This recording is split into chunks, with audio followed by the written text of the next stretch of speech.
Okay. Well, welcome to the board meeting for San Mateo County Board of Supervisors for Tuesday, February 12th. Will you all join me in the Pledge of Allegiance?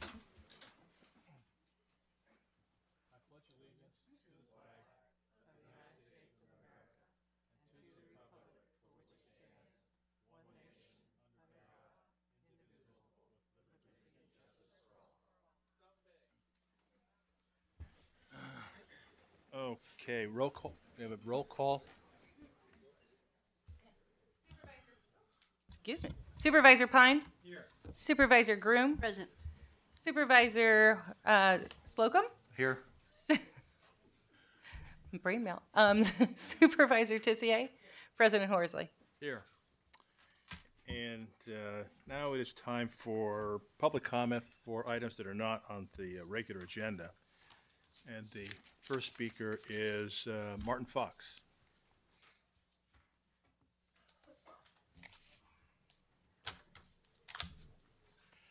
Good morning, Mr. President, honorable members of the board, my fellow veteran, Mr. Maltby, and Supervisor Slocum. Thank you for your service to the county. A 24-year-old adult, Julie Frazen, who lived with her 59-year-old mother at a home they shared in the 7900 block of Ticini Street north of Sebastopol, was arrested Monday morning last week after she knocked on a neighbor's door with a bloody kitchen knife in her hands and said she had just killed someone and then ran back to her house. Julie came out of her house unarmed but with blood on her hands and clothes after Sonoma County Sheriff's deputies arrived. They found Nancy Frazen's body on the floor of the bedroom with wounds from repeated stabbings. Lieutenant Dennis O'Leary said the sheriff's office had responded to a number of incidents at the home in the past. A neighbor told the reporter Nancy Frazen was a mother who refused to give up on her mentally ill daughter. More patients and family members who refuse to give up on their children living with mental illness will be injured or die until a policy of responding to a mental health crisis with treatment is adopted, regardless of whether the affected individual volunteers for it. Homicides like this can easily and inexpensively be avoided if Sonoma County's Board of Supervisors votes to implement assisted outpatient treatment, known in California as Laura's Law. Please implement Laura's Law in San Mateo County and serve as an example for the Sonoma County Board of Supervisors. The District Attorney of Sonoma County should investigate whether the available evidence shows the natural and probable consequence of the county's Behavioral Health Services officers' actions aided and abetted Nancy Frazen's murder, based on my experience as a prosecutor. Next speaker is Michael Francois. Good evening, County Supervisors and so forth, everybody here. Mike Francois, I'm from East Palo Alto. Three things I agree with Mr. Martin Fox. I like what he's doing. Second of all, I'm still pushing the Glass-Steagall Act of 1933, which was created by a congressman and a senator. It addresses unemployment, jobs, and housing is what we need. And with that, rebuilding the infrastructure. You know, it was a good act, and some congressmen are signing it and they're on board. Third of all, I'm asking the county not to get involved in East Palo Alto's bid for the Infinity Junkyard and the temporary medical center area. What they want to do is get the county to use eminent domain and go in and fight for these properties and then turn around and give it to them. That'll be dirty. They need to sit down, learn how to compromise. This was not this council that's in office. It was the council before. And if you look back in the last 4 years, you'll see who was out there who voted that way. Do not force these people off of their property. The East Palo Alto Council needs to go in and learn how to deal and work out a reasonable compromise with these people. And last but not least, I ask that the county consider giving East Palo Alto that building at 2415 University Avenue. Based on the history, what the county has taken away from East Palo Alto, I think they can give that building up. Because right now you control that building. Can't get in at 9 o'clock at night. If you go to a meeting, the doors are shut. They control it from up here that you can go in and out. That building should be given to us, given to our city as a starting point. Thank you. The last speaker is James Lee.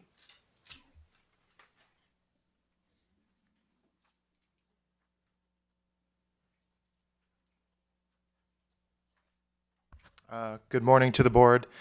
I'm here to speak to an agenda item later, but I wanted to talk briefly about my role as a member of the Save Pete's Harbor Coalition. I'm here because I know that members of the coalition have spoken to at least 3 of the board members here today, and I appreciate your guys' effort in helping the tenants there. I want to bring your attention to some ongoing public safety issues that are happening at the harbor.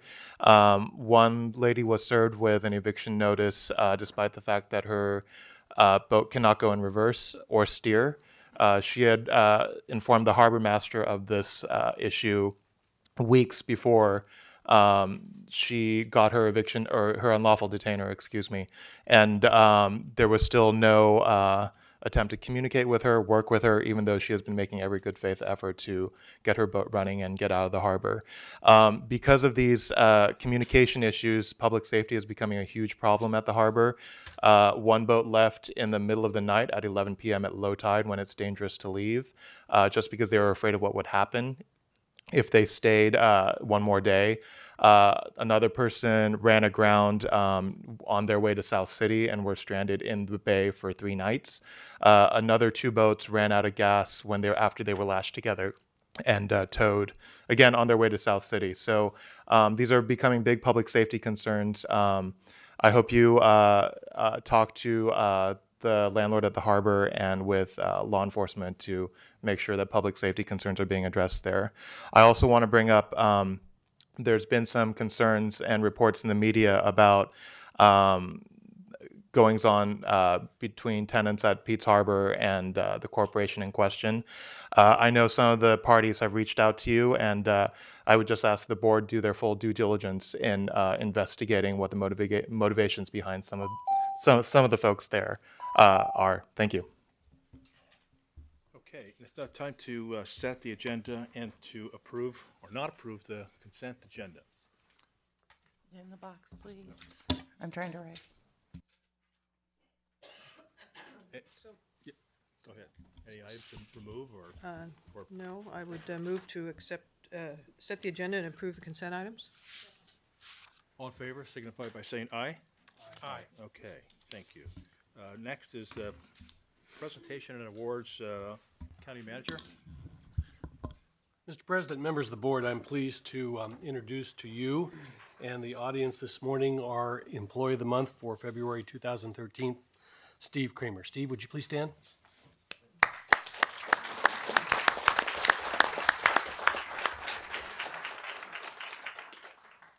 Steve has been with the county since 2005. He started as an extra help aide and has been promoted several times to his present position, as you can tell, a Park Ranger 3. Steve brings with him a high level of professionalism and service to every activity that he performs. As an example, Steve initiated the Take a Kid fishing program in which he has scheduled several fishing sessions in conjunction with the Curie Odyssey at Coyote Point for kids at summer camp. Steve personally took it upon himself to gather enough fishing equipment and supplies to get the program started through contributions by his fellow rangers, family, and friends. Steve also has used this opportunity to help educate the children on taking care of the environment, conserving wildlife, and the need for clean water.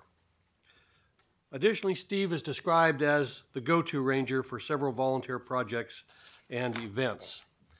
He enhances the county's ability to provide a high level of service to the visiting public. Some of the projects that he has undertaken with volunteers include the coastal cleanup, and there are several corporate group events that involve painting and park cleanup, landscaping project at the Captain's House Conference Center, Magic Mountain Playground landscaping, and the beach group reservation area improvements. Steve has also been a job coach and mentor for the annual Supported Training and Experience Program, or STEP, internships for youth for emancipated foster children since the program's inception in 2009. Some of the participants in this program have attained seasonal employment, and Steve serves as a role model for these interns on how to successfully achieve and maintain employment. Due to Steve's dedication, STEP continues to grow and is offered to youth each year. Steve's professionalism, work ethic, and overall determination in seeing things get done has been an invaluable part of the parks maintaining its present high level of service. Steve is truly a team player when it comes to helping others. Our county is indeed fortunate to have Steve Kramer as one of its many outstanding employees. Our first speaker this morning is Jim Porter.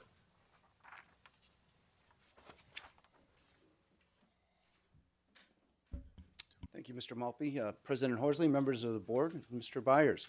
It's my pleasure to say a few words about Mr. Kramer. Each year, the Department of Public Works and Parks has an employee recognition event. We have three categories where employees nominate each other for recognition for the work they've done during the year. They're technical achievement, organizational contribution, and customer service. And this year, 2012, Mr. Kramer was nominated in all categories, and he actually won the award for organizational contribution. And that was really based on the work that Mr. Maltby mentioned in his work with a lot of the volunteer groups and some of the organizational work that he's done, primarily at Coyote Point. And I'll say that occasionally I do get very nice calls from the public. And Mr. Kramer is one of the gentlemen that I receive the most calls on. I've gotten several calls from the community thanking the department and specifically Mr. Kramer for his work that he's done in organizing the volunteer events and being very helpful in the work that's done out in the park system. So it's a pleasure to have Mr. Kramer in the department, and he truly is an asset for the county of San Mateo. And with that, I'd like to turn it over to Mr. Scott Lombardi. He is our operations superintendent for the park system. Scott will say a few words.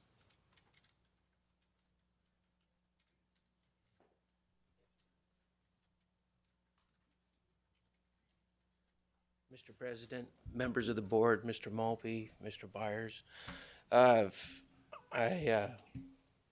it's hard to put into words and a short phrase what Steve is. I mean, this guy's just got a book on him. He's amazing. He's probably one of the most driven professional individuals I've ever seen. To add on to what Mr. Maltby said, the STEP program, he works closely with volunteers. He's always the first to volunteer for any outside participation from corporate groups or the Merchant Marine. They had donations up to $10,000 to reinstate the Merchant Marine at Coyote Point. He was involved in that.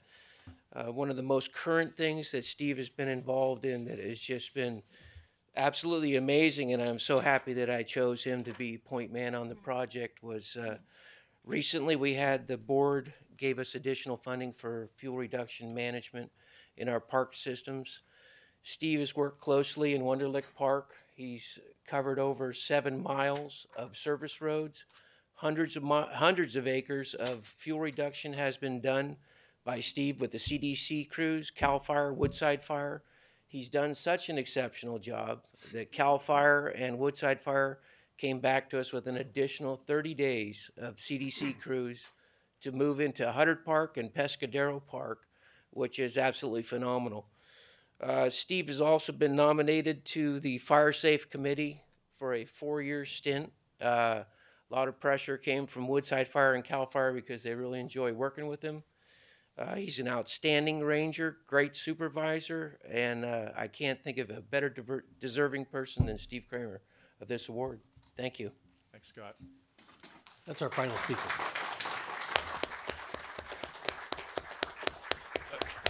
Steve, would you come up to the front? And we have a couple things to present to you.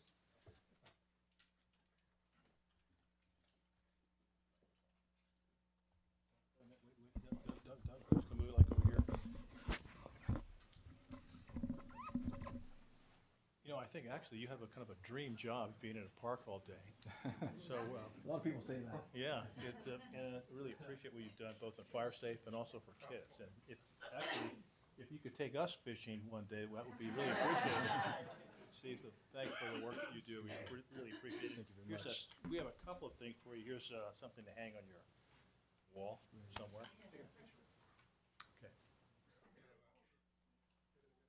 Okay, just, yeah. He likes me better than you. No wonder.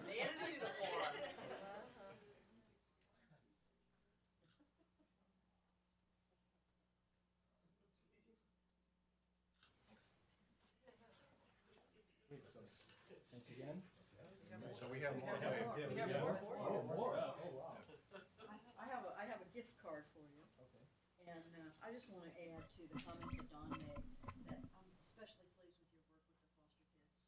We have a strong foster children program in this county, and thank you very much for doing that work. And that's for you. Stephen, I'm Warren Slocum. Nice to know you. I want everybody to know that I saw this envelope on my desk, and I thought it was something for me, so I opened it. It was a check. And I got some good news at that.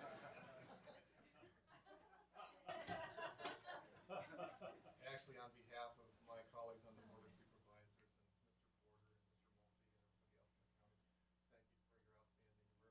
And I'm very impressed, as the President mentioned, on your Take the Kid Fishing program. I think that's just outstanding because not a lot of kids get to enjoy the outdoors and do something like actually fish. And they actually catch fish. Yeah, they got to caught some fish, and it's just an experience about getting out there in the environment, and there's always something to see out there. So it's definitely something that they'll take out with them as they go through the years. Very nice. So here's your check. I'm sorry that I you can still cash it. That's all. Steve, I also want to congratulate you. We just learned a lesson today that we don't bring checks anywhere near one. And I want to thank you for the work you do for the families and the children in our community. It's really important. As we know, parks and recs and just parks in general are a big part of our community, and without it, we wouldn't be this great community. So thank you for your efforts. And yeah, I'll just add, very much appreciate your work with young people. Getting people outdoors today is not an easy task with all the distractions that they can choose from otherwise. And I have a 9 and 11-year-old. The 11-year-old likes to do fishing, so we'll come and join you sometime. Great, thank you. Thanks, Steve. I've got a few more words I'd like to say.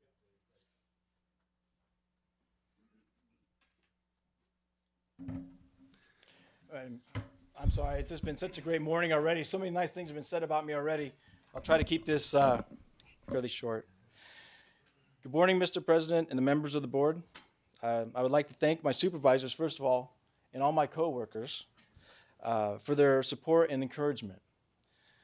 If it wasn't for their help, I wouldn't have been able to accomplish half the things that I've set out to do. This award is not the end prize, but rather it reinforces my desire to continue setting goals for the future. I look forward for many more years of service to San Mateo County Parks and the community it serves. And just a few minutes ago, Mr. Maltby had stated that the county was lucky to have me. I must add to that and say I'm lucky to have the county because I've been blessed enough to have a great job and be surrounded by so many great people. So I'll take this award on behalf of my staff. Thank you very much and have a good morning. Thanks, Steve.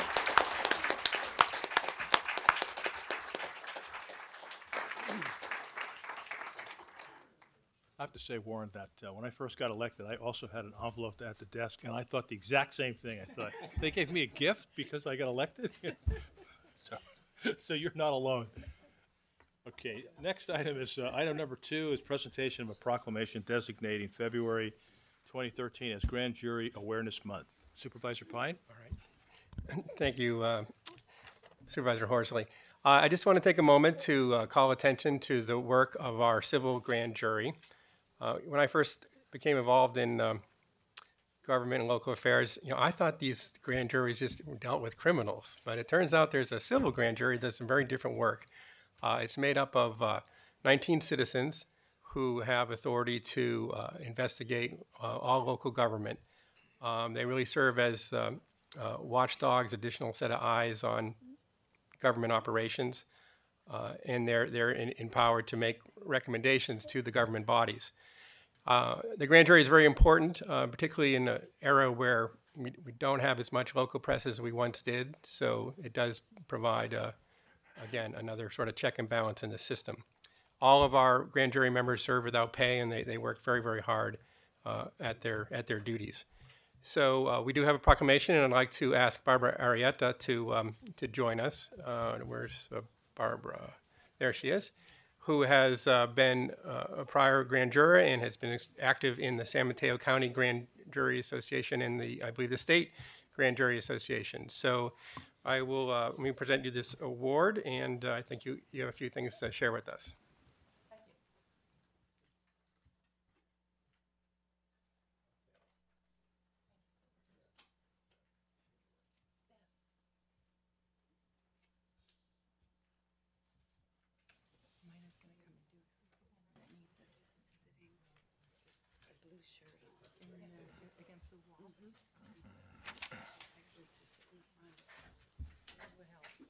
Thank you. Mr. President, members of the board, Mr. Mulpey, Mr. Byers. I'm Barbara Arrieta. I'm the president of the San Mateo County Grand Jurors Association and a member of the Public Relations Committee of the State Grand Jurors Association. I thank you very much for this well-written proclamation. We're very appreciative. February is Grand Jury Awareness Month, as David said, and a slight correction. We do get paid, albeit ever so humble, but we get paid for plenary sessions, for subcommittee meetings, and for mileage. Nothing to write home about, but it is something. And last week, I was in a press conference with Lieutenant Governor Gavin Newsom, and he quoted Judge Brandeis, who said that the citizen is very important. And I totally agree. The grand jury is based on citizens, citizens being watchdogs for citizens. And it is a responsible position. It is not law and order. We don't have the district attorney coming to us and lecturing to us. We don't have them presenting their investigation, but rather we make our own investigations based on what we want to investigate. And we're looking for efficiency. Sometimes we do find corruption, but we're out there looking for the good. We're not playing gotcha. It's a very important, it's a very responsible position, and it's a position that requires some thought before you get involved with the civil grand jury, because it's not for 6 days and it's not for 6 weeks. It's actually for 1 year, 365 days, and it's a pretty intensive amount of time when we're getting near the end of it.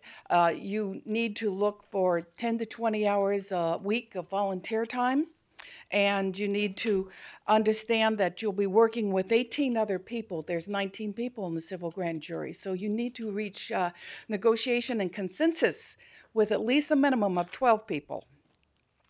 We've asked people to consider the skills that make a good civil grand juror. Are you a good listener? Can you cooperate with 18 other jurors toward a common goal? Can you keep a secret? All of your work is confidential. Can you gather information and come to an objective conclusion based on that information? Have you the stamina to commit yourself to a year of productive work? Can you ask thoughtful questions, review documents, and write lucid reports?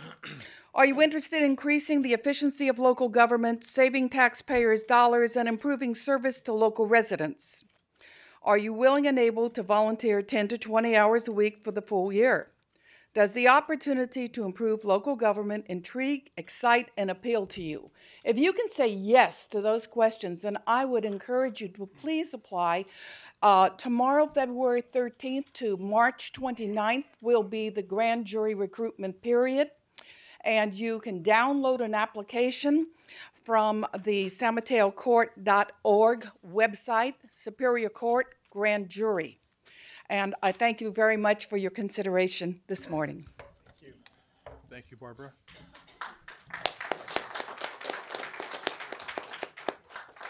The next item is a presentation of the Code for America Fellowship Program. Supervisor Tessier. Thank you, President Horsley. It is with great pleasure for me to introduce the Code for America project to our board this morning and to the public. San Mateo County is one of the first county-only public agencies to participate in Code for America Fellowship Program, and I'm very proud of our involvement.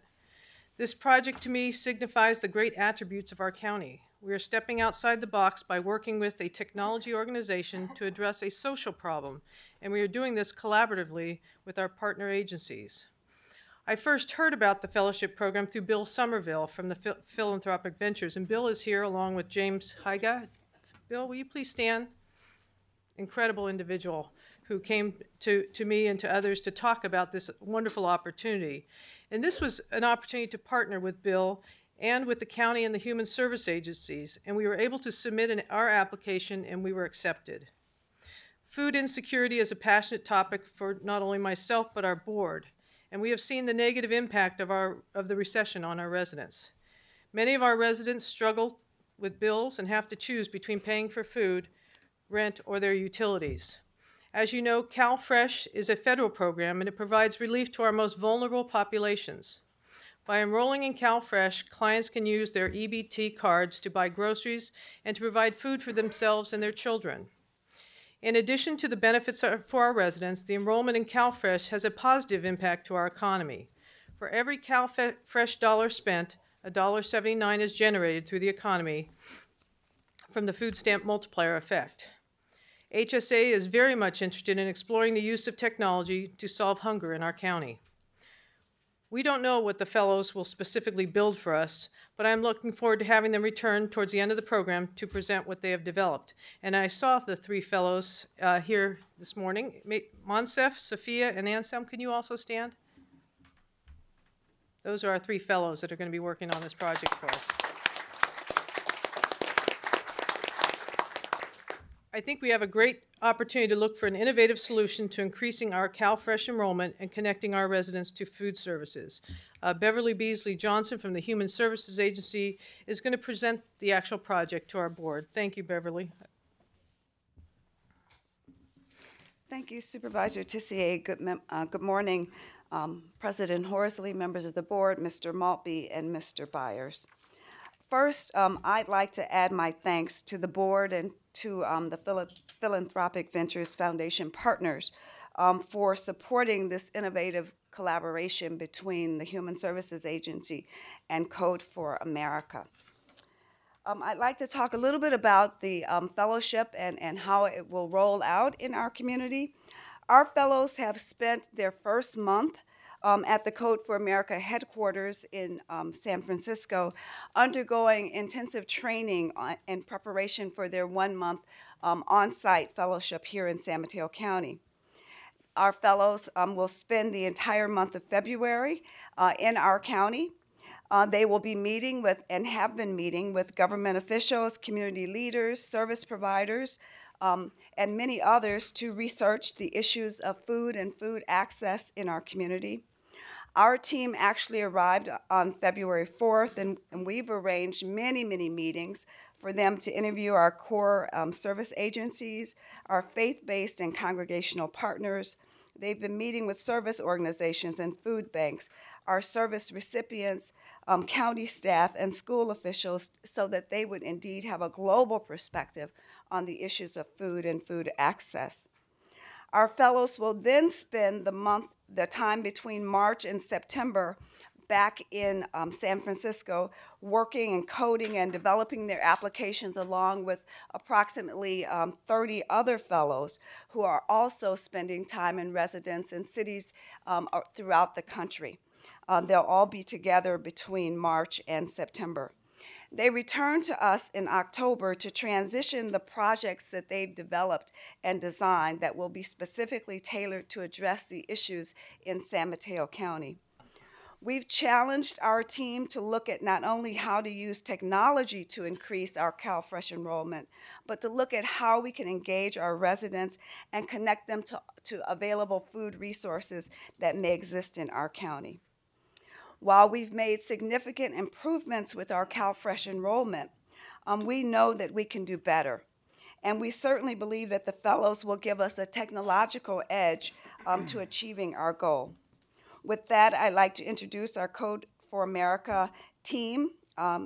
With us today is Monsef Belyamani, Sophia Parafina, and Anselm Bradford, and they will have a short PowerPoint presentation to present to the community.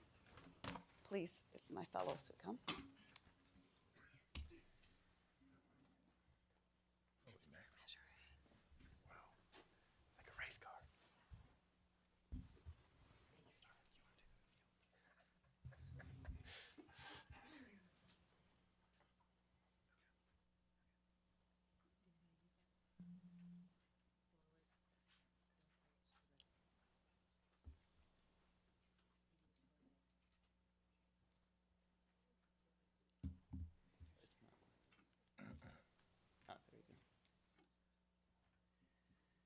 All right, so we're just going to give personal introductions really quickly. My name is Mansef Belyamani.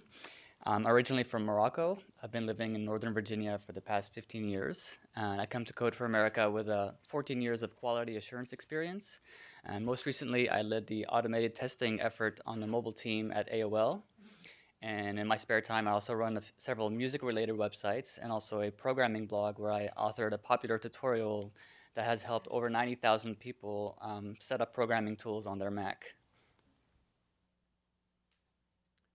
Good morning, I'm Anselm Bradford. I'm originally from Vermont, but I've been spending the past few years overseas, living in New Zealand, where I was working in academia in the areas of visual communication, web media, and interactive media. And during the time I was overseas, the open government movement was developing here, and I was very eager to come back and help. So that's what drew me back here to join Code for America. Good morning. I'm Sophia Parafina, and bring a background of 20 years in information technology, working at different levels of government, city, state, and federal as well. What drew me to Code for America is to continue my work in working with civic applications and improving government relations with citizens.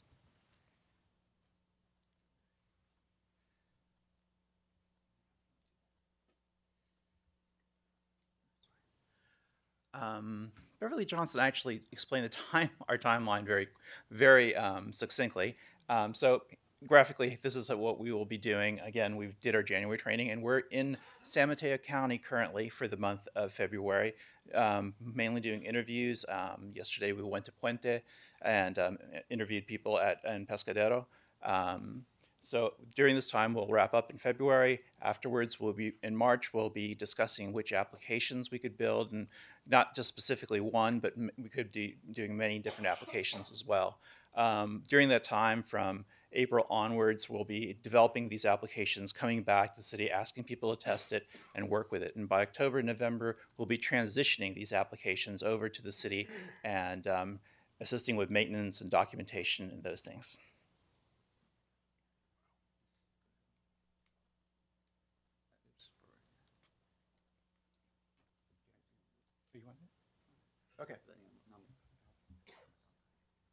Okay. Okay, so as Code for America, we have several different objectives we want. First of is to foster sustainable impacts in government. And San Mateo County is working on an open data policy as well. So that's really a great development. Within this, we hope to foster developing new IT skills within the different departments, and also we want to increase the use of open source options. And San Mateo County is already down this path by replacing its web system with Drupal, which is an open source system. Oops, sorry. The second objective we have is we want to engage at the level of citizens and communities, and not just the government as well. We want to talk to citizens and empower them to actually build applications, or tell developers how to build applications that they would need. And we want to increase the trust, excitement, and optimism about government. Rather than seeing government as something they have to work against, we'd rather have people work with government to solve their problems. And finally, third point is we'd want to encourage city-to-city collaboration. So Code for America is not just San Mateo County. We are all over the country in San Francisco, Oakland, Las Vegas, Louisville, New York, South Bend, Indiana, and Kansas City, both Kansas City, Missouri, and Kansas City, Kansas. So we wanted to encourage collaboration between them. It's a network of information that we'll be bringing information across these things and sharing applications. We want to partner on these initiatives, and we also want to reuse and repurpose applications. We'll talk a little bit about that more in a later slide. And finally, the fourth goal we'd like to do is develop applications to address civic issues. And we're going to go through a couple examples. We first is adopt a something. It originally started as adopt a hydrant, but it's being repurposed all over the country. The second thing that's more pertinent to our goal here is the SnapFresh application, which helps people find stores that accept EBT cards using the CalFresh program. And finally, we'll talk about Snapper, which is a program we built. We had 20 hours to work together during January, and we built a similar program to SnapFresh where it lets people find places where they can apply for applications for CalFresh and other programs as well. So I'll turn it over to Monsef.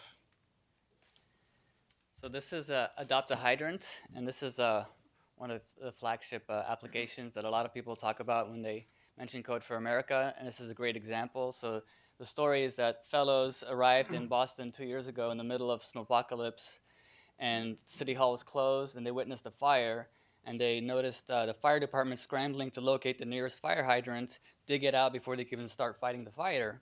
And so witnessing this, they saw an opportunity to build an application that pinpointed the location of hydrants to cut down on the time to locate the hydrants. But then they went one step further from that, realizing that the city couldn't possibly maintain and keep all 33,000 fire hydrants cleared throughout the city. They built an application to make it easy for citizens to adopt a hydrant and keep it maintained. And this is a great example of community engagement and increasing government capacity through citizen action. And as all of Code for America applications, this is open source. It's a public application. Anybody can access it. It's free. And it makes it very easy to be reused. And also is a great example of collaboration between cities. And so you can just go to the app and replace hydrant with any infrastructure. And so it's been repurposed for adopting tsunami sirens in Honolulu, where the batteries are stolen or die. And so they asked citizens to adopt the sirens to make sure they were always working. In Chicago, for example, they're adopting sidewalks, I think storm drains in Portland, and also hydrants throughout the country. A lot of cities are using them for hydrants, but the point is, you can adopt anything, and it's really easy to do that because the way the application was built and mined for reuse, and these are the kinds of things that Code for America values.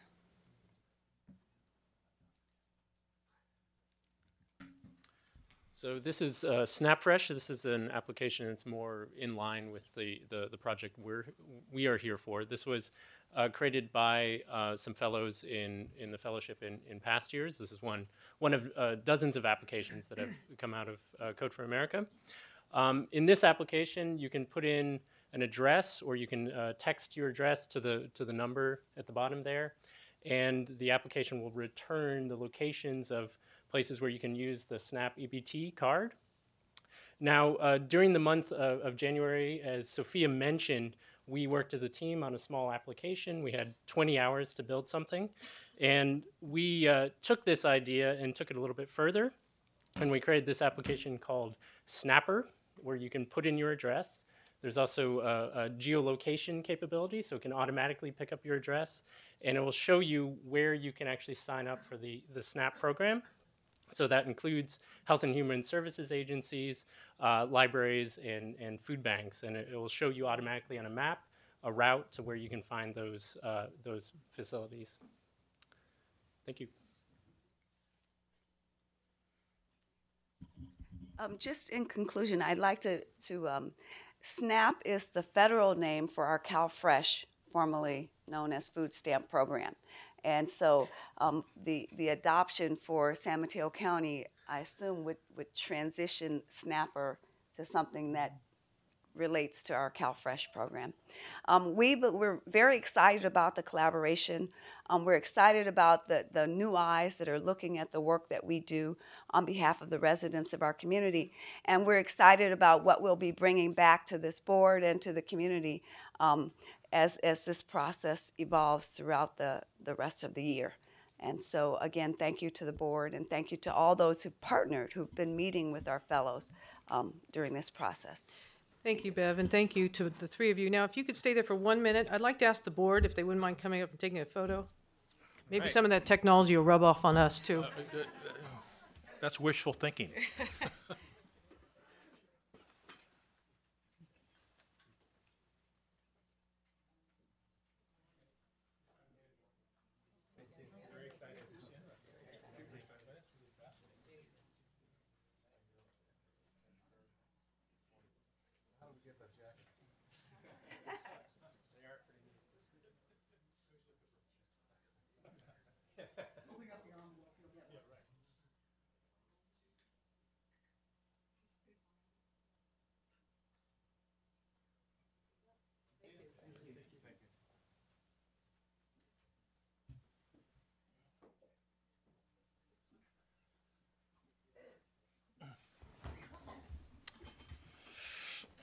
That is exciting. Thanks for bringing that forward. Thank you, Supervisor Tissier, for getting us hooked up with these young people.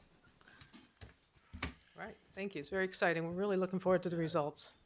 I was really glad that they went to Puente and Pescadero, because it's a isolated community, and for them to be part of this is, I think, really, I just really appreciate that.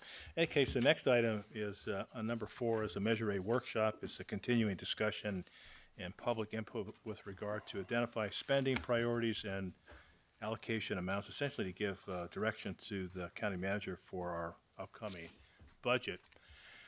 We have 36 speakers, so it's going to be a lot of public input here. First speaker is Bafula Fairley, followed by Joan Rosas.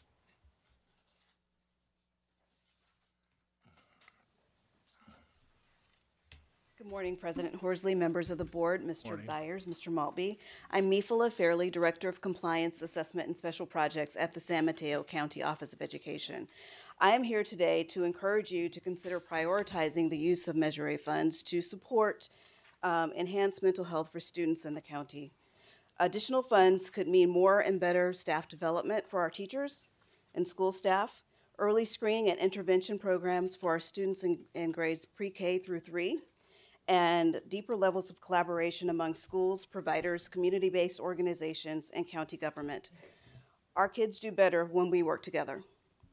Respect 24/7, which is a county-wide anti-bullying and civility initiative sponsored by the County Office of Education, aims to raise awareness about the needs of children in our county who are or may be victims of bullying, and those who are socially isolated or depressed, and those who exhibit behaviors that require additional mental health support.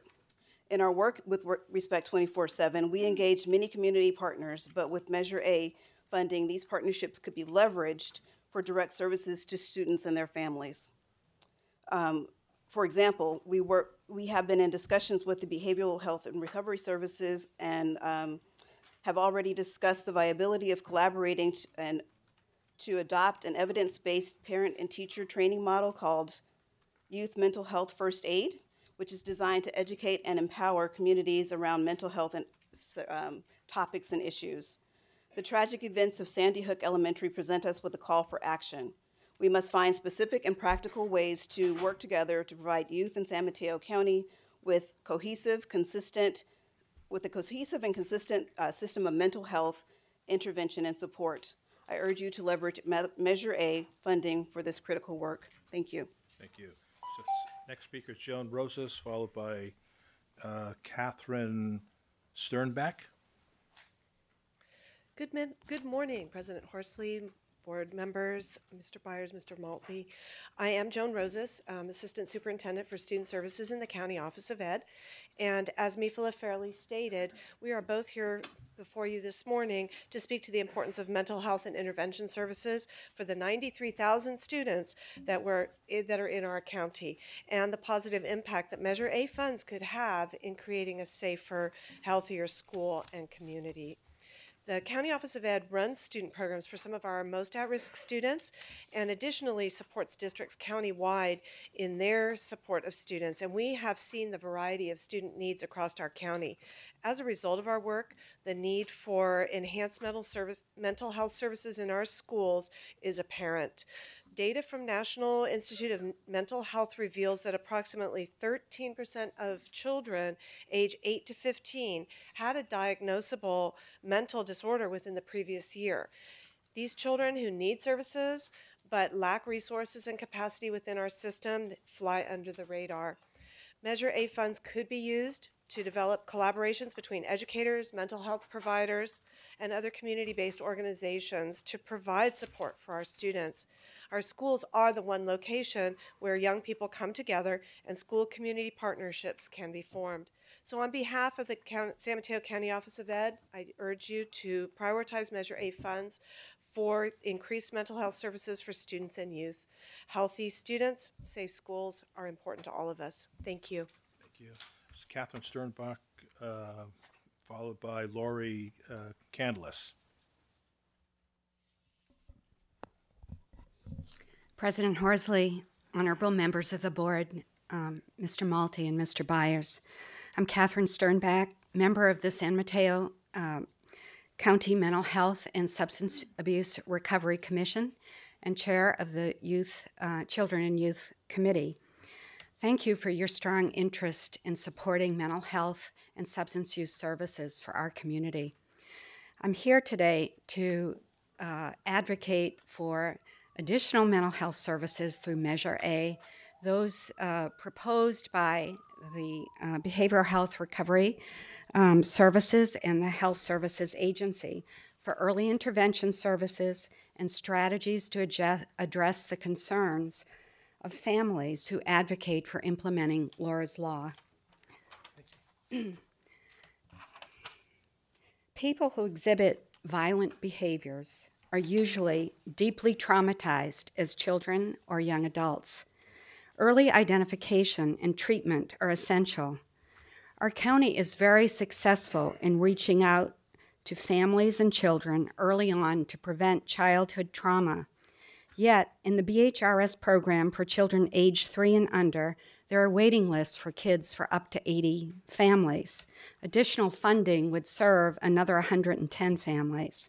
For those children who are already victims of abuse, early intervention is really critical. The Commission would like to advocate for restoration of funds for early intervention services. We know schools are the most important places children spend their day-to-day lives. We've heard about the mental health first aid intervention for youth, and we'd like to strongly support that program as well.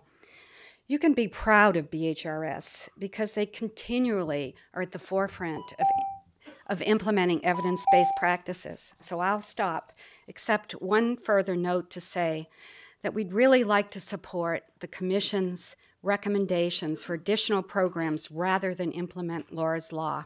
We understand the distress of family members who struggle daily with non-adherence, but we believe strategies that enhance crisis outreach, expand community conservatorship slots, and create residential crisis programs would really better serve this population. Thank you. Julie Fellers, followed by Zoe Kirsten Tucker. Good morning, President Horsley, members of the board, Mr. Maltby and Mr. Byers. I'm Lori Candles, and I'm the Executive Director of Kamenar and San Mateo. Chip Huggins, our CEO, wanted to be here today, but sends his regrets. He was called away. We provide case management, residential treatment, supported housing, employment, and education for persons with serious mental illness in the county. We have a long and proud history here. We've been here for 49 years providing services. And I'm here today to request that the board support a cost of living increase for mental health contractors in the new fiscal year 13-14. Our last increase was in fiscal year 7-8. And since then, we've had to absorb the increasing costs of doing business while providing the same level of services and the same quality of services. Just to give one particular example, our workers' compensation insurance has increased from 3.7% to 6.98% in the past 5 years, and we're expecting another 20% increase in April. In actual dollars, that amounts to another $151,000 per year that we've had to absorb in expenses. We are also a contractor in Solano County, and we've just negotiated a 4.8% increase to our contracts there. We're hoping for a 3 to 4% increase here in San Mateo County, and we would greatly appreciate your support in this. Thank you. Thank you, Lori. Julie Fellers, and then Zoe Kirsten Tucker. Thank you, Honorable Supervisors, Mr. Maltby and Byers. I'm Julie Fellers, President of Peninsula Arts Council. Peninsula Arts Council is an independent nonprofit that has served San Mateo County for 20 years on a volunteer basis. Our mission is to advance the arts in San Mateo County. The arts mean business.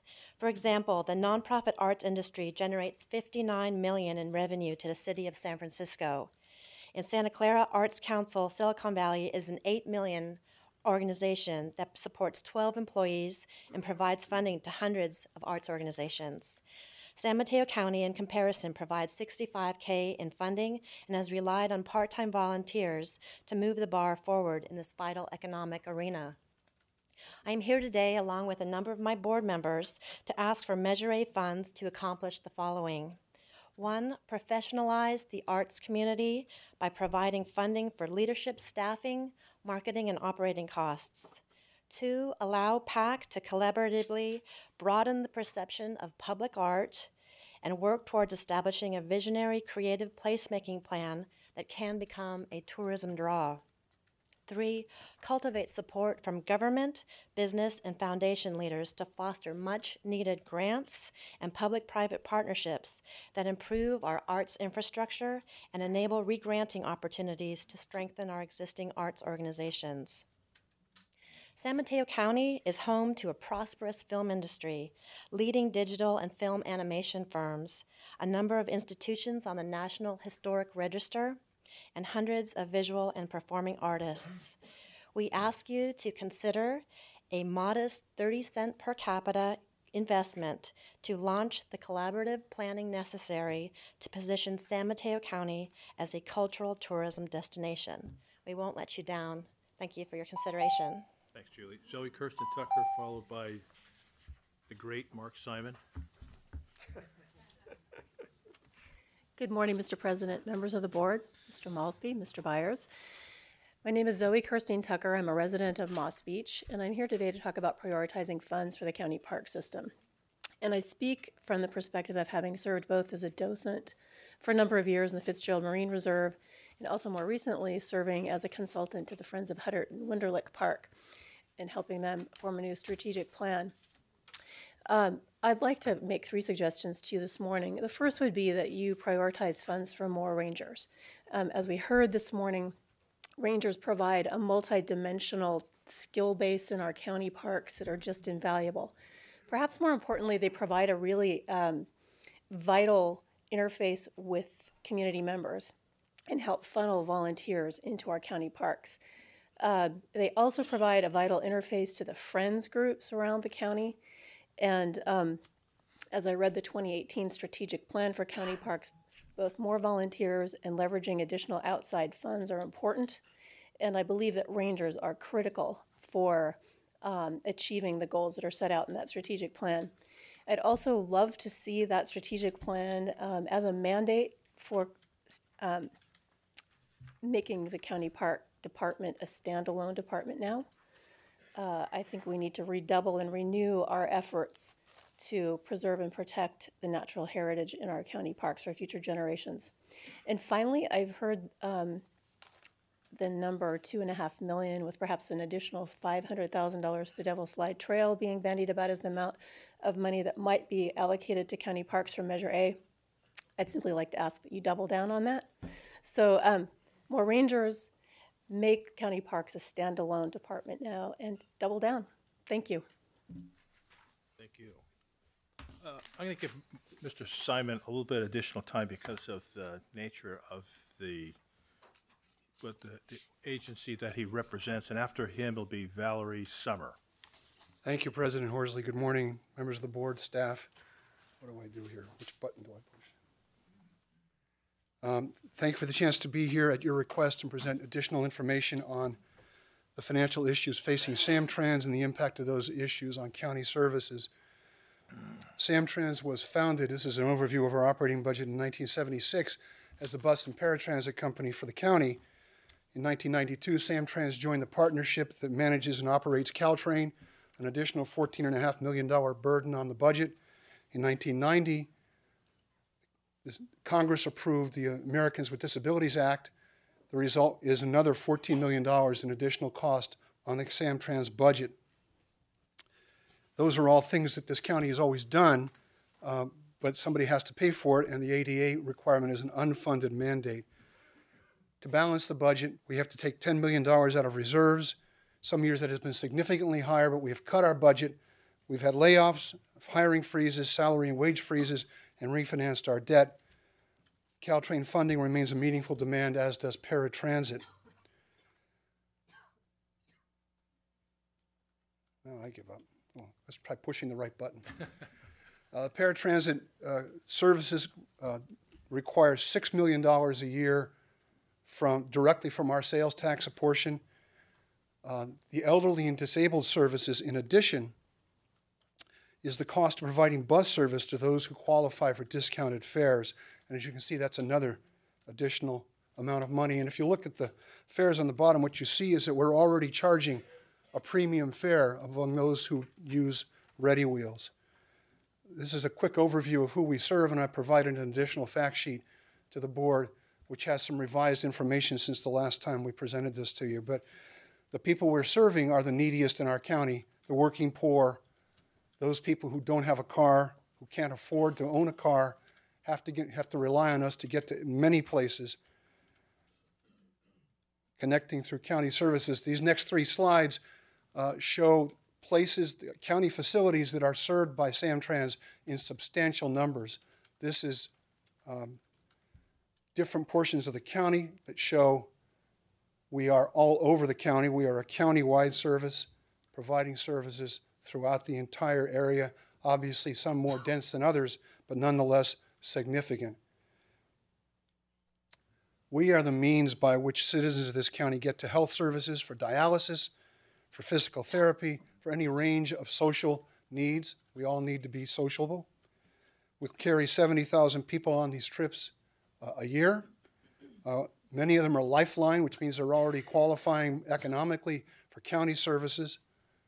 So to summarize, Samtrans provides a vital delivery link to county services. Your clients are our customers. Wherever there's a county facility, Samtrans is there. The people we're serving are those in most need of our assistance, the neediest and the working poor. The cost of paratransit services and services to the elderly and disabled amounts to more than $12 million a year. The cost to deliver a single paratransit trip is almost $45 at this point. And as you saw from the prior slide, we're getting about $3.75 back at the fare box. Samtrans has a structural fiscal deficit that requires drawing down reserves at a rate of about $10 million a year. That's going to happen for the foreseeable future. Unless some financial relief is provided, the entirety of Samtrans services are at risk, including paratransit, elderly, and disabled services. In addition, there are additional demands that will be coming to Samtrans and coming to this agency. San Mateo County is going to be aging in place. The demands for more service will grow exponentially. Samtrans has pressed repeatedly for additional services now and in the future, whether it is expanding east-west connections or additional service to our school children, or even things like, can we help provide additional service to a county jail? Quite simply, at a time when we should be laying the foundation for more and more effective service, we are faced with significant cuts. Thank you for your time. Thank you for the additional time. I appreciate it. Thanks, Mark. Valerie Summer, followed by Bonnie Tendencia. Awesome. Mark, could you email us your slides? I'm sorry? Could you send us your slides? Absolutely.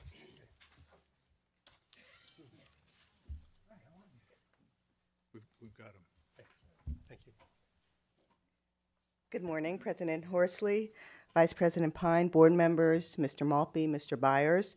I'm Valerie Summer, Library Director, City of South San Francisco, and I'm here today to ask for you to set aside Measure A funds to support library, homework, and literacy programs. I was pleased to see that funding of after-school library reading and homework programs was one of the proposed funding recipients for Measure A funds. With the success of Measure A, I'd like to take the opportunity to let you know how important these library programs are to South San Francisco. Our library is well used with over 730,000 items checked out each year. In addition to basic library services, we're proud of our educational assistance and reading programs. Our Community Learning Center provides an after-school homework program for elementary school children. Participants in this program have been identified as at risk. They start kindergarten unprepared. They are often reading 2 years below grade level, and their parents have limited English abilities. And between their language and job demands, they have a difficult time helping children with homework. Teacher and parent surveys show our program is successful. Children complete and turn in homework over 90% of the time. Children manage their time better, understand concepts better in English and Spanish, and reading comprehension and math skills have greatly improved. Our Project Read Learning Wheels outreach van brings the joy of reading to young children through visits to core agencies, preschools, and health centers. Our families are typically low-income, hard-to-reach residents. One of our services is the distribution of free books to start home libraries. Some of the kids who come aboard Learning Wheels have never owned a book before. Many of the cities in San Mateo County offer wonderful after-school reading and homework programs to our kids. We're all suffering from budget woes, and our funders are decreasing their amounts, so I respectfully request that you prioritize Measure A funding to help children succeed in school and life through the help of innovative after-school and literacy programs in your public libraries. Thank you. Thank you. Bonnie Tendencia, followed by Shauna O'Shaughnessy.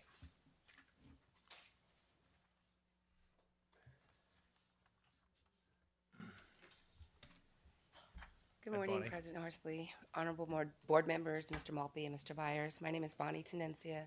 I'm the Southern Vice Chair for SEIU. While we strongly discussed many options for how to allocate new revenues over the next few years, SEIU feels very strongly that one suggested course of action tempers both short-term and long-term needs equally. Paying down unfunded liability makes good fiscal sense. Paying down unfunded liability will bring both immediate and long-term savings.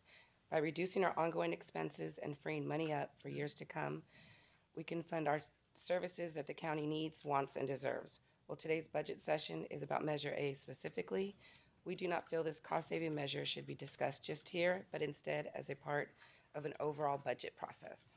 Thank you. Thanks, Bonnie. And Shauna O'Shaughnessy, followed by Melissa Lucan. Good morning, President Horsley, members of the board, Mr. Maltby, Mr. Byers.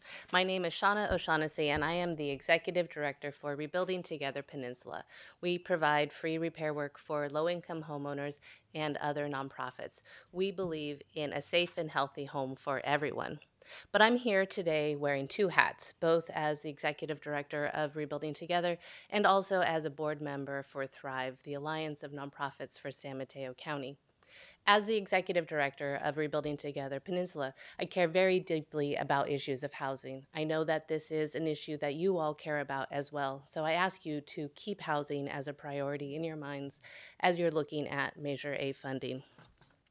On behalf of Thrive, I would like to request an allocation of Measure A funds for Thrive to serve as the nonprofit liaison for San Mateo County.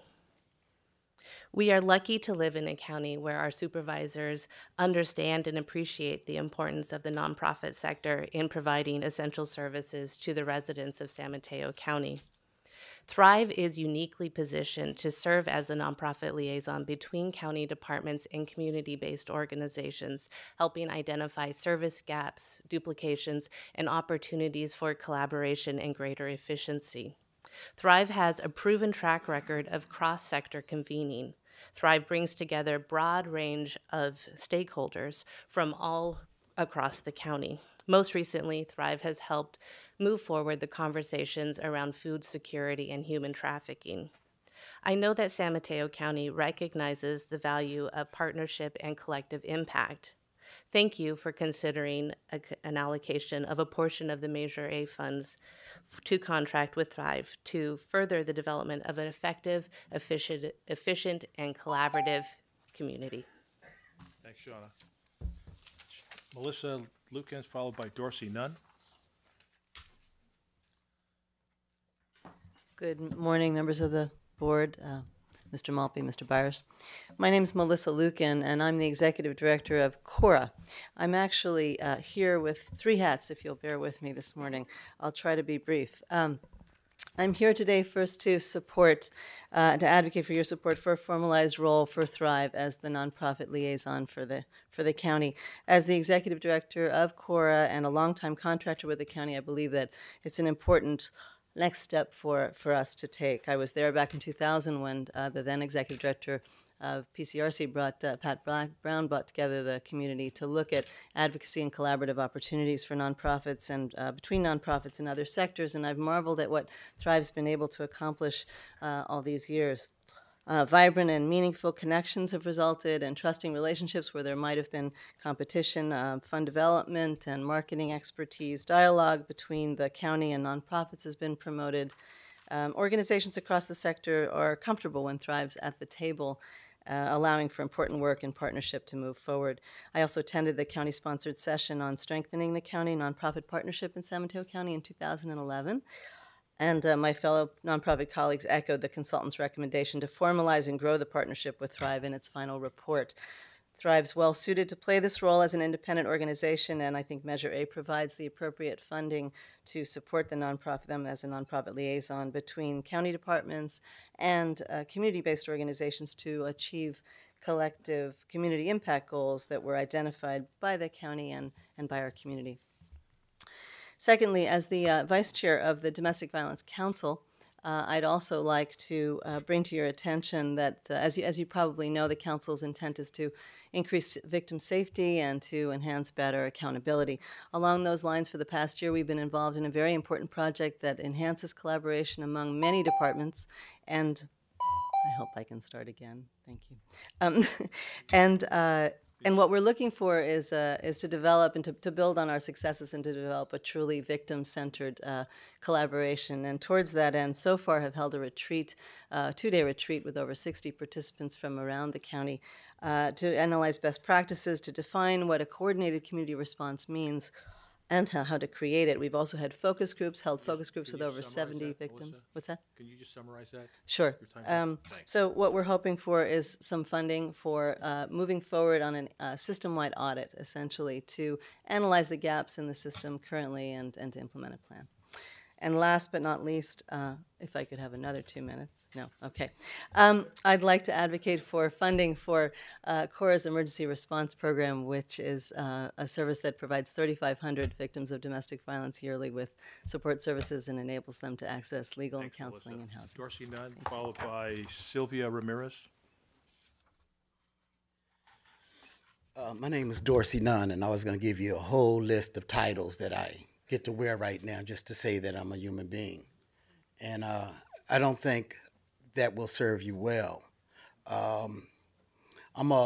25 years ago, I was a practicing addict in this county. And when I was an addict, I didn't know that I was an addict. I thought I was just having fun, and I thought it was recreational, and I was an addict.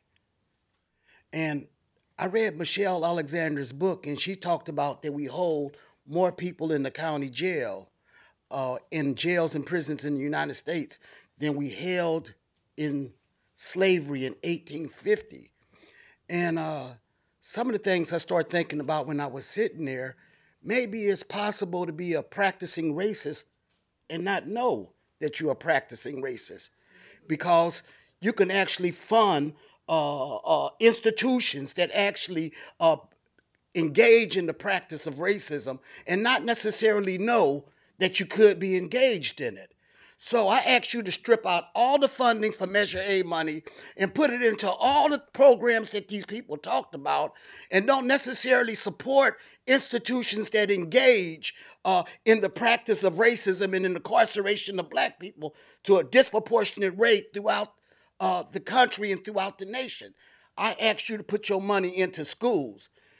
Seeing on the news today that we rated in the top 10 of earning capital, but we keep making bad choices, and those choices is no different than the choices we made when we actually could declare that we was racist. So like maybe it's possible to practice racism and not be conscious of it. Thank you, Dorsey. Sylvia Ramirez, followed by Pamela Strong. Good morning, Board of Supervisors. Thank you very much for having us here today. I am Sylvia Ramirez, and I am a community organizer with United Parents Committee and also a Coachland Fellow. I'm just here to talk to you a little bit about my community, because as you see, there is not many Latin community in most of these meetings. But most of them didn't come because they really, are they working? But are they also suffering for having the struggling and having a struggling with a lot of different issues in the community? As you know, we are a very vulnerable community. And as a community organizer, I hear a lot of stories every single day from our people who are being separated for different things in our communities, or children's going into the jail system or into the there's very many things that they're going through. So I really want you to trust, just to build trust between this camera and us and our community. And I really want you to put that money of Measure A into systems and into the service systems, and not in jails, because our people are suffering not only as an individual but as a family.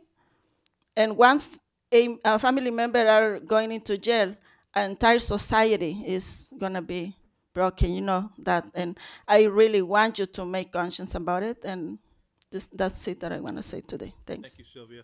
Pamela Strong, followed by Brett Garrett. Here I am again with the same tears, because I cry every time I come up here. I can't believe our country is really doing this, because re-entry is where I am now. Had I had mental health, I used to be ashamed to be a depressed person. So I got on drugs and alcohol because I was embarrassed. But today I'm not embarrassed to have mental issues, because if you keep putting the money and engaging people with mental illness, this is what happens. We come back here and we can't even raise children right. I have 2 children in jail now. And if I'd have got the help I needed before I went to jail, my kids would have the help and they wouldn't be there. So with all these different things that we could put the money into, mental health issues in schools, that's what we need. We don't need another jail. We really don't, because most of them are locked up, need help. Thank you. Thank you, Pamela. Brett Garrett, followed by Regina Hogan-Miller. Yeah, my name is Brett Garrett, and I live and vote here in Redwood City. And I am concerned about the talk I'm hearing about possibly using Measure A funds to build a jail. This seems to me like a classic bait and switch. We, the voters, we voted to fund county services. We voted to help low-income residents, and we didn't vote to build a new jail. I have pages from the voter guide with the text of Measure A, arguments for Measure A, arguments against Measure A. Nobody was talking about building a jail. I mean, seriously, Measure A itself mentions maintaining adequate jail staffing as one possible use of the funds, but nothing about building a jail. The impartial analysis says, and I quote, "The Board of Supervisors has not committed these funds to specific purpose, but identifies the following county-provided services as essential services facing growing demands and increasing costs: library programs, child welfare, health care, emergency, fire, safety, and medical services. The Board of Supervisors also indicates it is considering the use of general funds to help Sutton Medical Center rebuild to meet seismic standards. End quote. Apparently, the Board of Supervisors said nothing about using these funds to build a new jail. The arguments for Measure A, the arguments against Measure A, nothing about building a jail. We didn't vote to build a jail. So when we say no jail tax, it's because we didn't vote for a jail tax. And thank you very much. Regina Hogan Miller, followed by James Lee.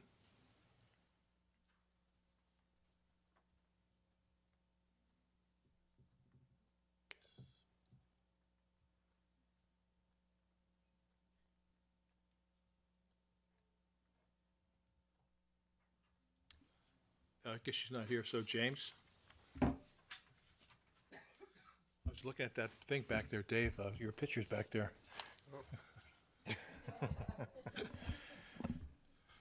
So my name is James Lee, and I'm here representing many groups, but I'm here as a Redwood City resident and someone who has had family members incarcerated. We're here basically to ask the board to prove us wrong.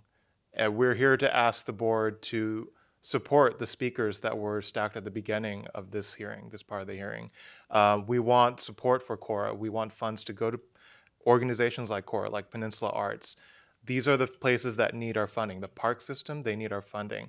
And it would be a lot easier to do that if we weren't considering jail funding as one of the menu options for Measure A funds, which was what was quoted in a Mercury News article last month. I was at a recent ceremony for a friend of mine, and one of you, who I'm not going to out here, said to me personally that it looks like the jail is not going to be filled up as fast as you guys thought it was. To me, that signifies that we don't need this jail to begin with. Bob Cushman, I know this is being televised, so if you go to cushmansite.org, has a great analysis of how our sheriff is correct in that we incarcerate people at a much lower rate than the rest of the state, but we arrest people at an even lower rate than we incarcerate. If we brought our incarceration rate down to the rate that we arrest people at, we would have no need for a new jail. And with the fact now working with Save Pete's Harbor, we found out that moving the women's jail is part of Redwood City's gentrification plan with the Inner Harbor Precise plan they have going on to build a new road there to go to the new developments. This is not about humane services. This is about gentrification and locking up Black and brown people in our community. And I hope that you give extra time to the people who are concerned about the jail, just as you did to the Caltrans folks and to Cora. Thank you. Sarah Larios Mitchell, followed by Paul Chang. Hi, Sarah. Hi. Good morning, Mr. President, members of the board, Mr. Maltby, Mr. Byers. My name is Dr. Sarah Larios Mitchell, CEO at Star Vista. Thank you for holding this workshop in order to gather community input. I appreciate the opportunity to share some thoughts and to voice my support for investment in child abuse prevention and increased mental health services. As a community-based provider, I can share our perspective from the ground up. We have seen, ironically, as the economy improves, an uptick in referrals for many of our programs, from our child abuse prevention programs to our mental health-based ones. What's more, the complexity of the issues that our clients are presenting with is truly staggering. These are families, as you know, who are struggling with food insecurity, chronic stress, intergenerational trauma, multiple losses, financial difficulties, mental health issues, and at times drug and alcohol problems.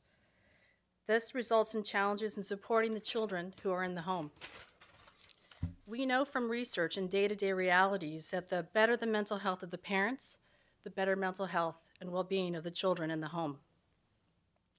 As you can imagine, this can have lifelong repercussions for these families, for these children, for our communities.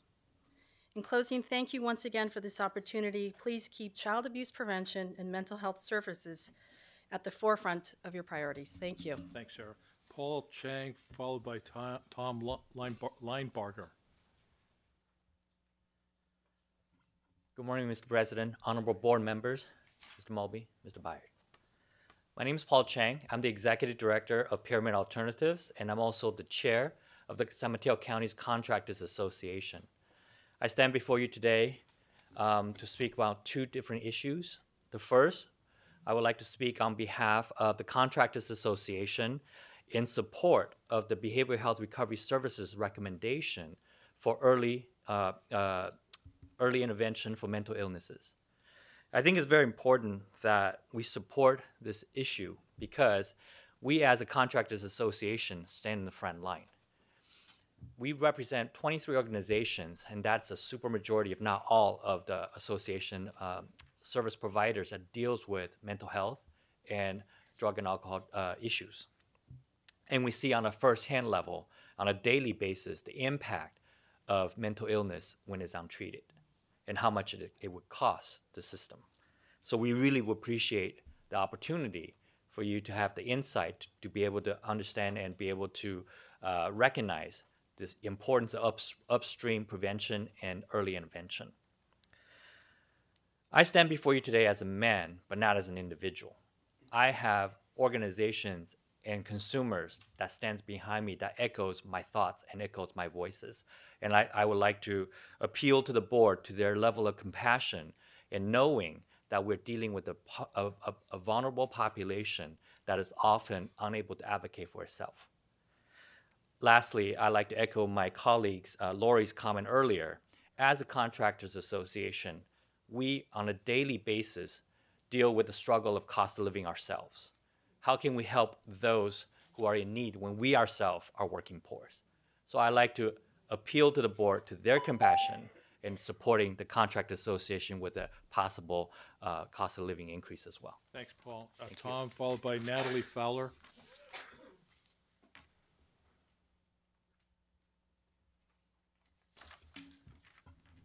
Tom Linebarger.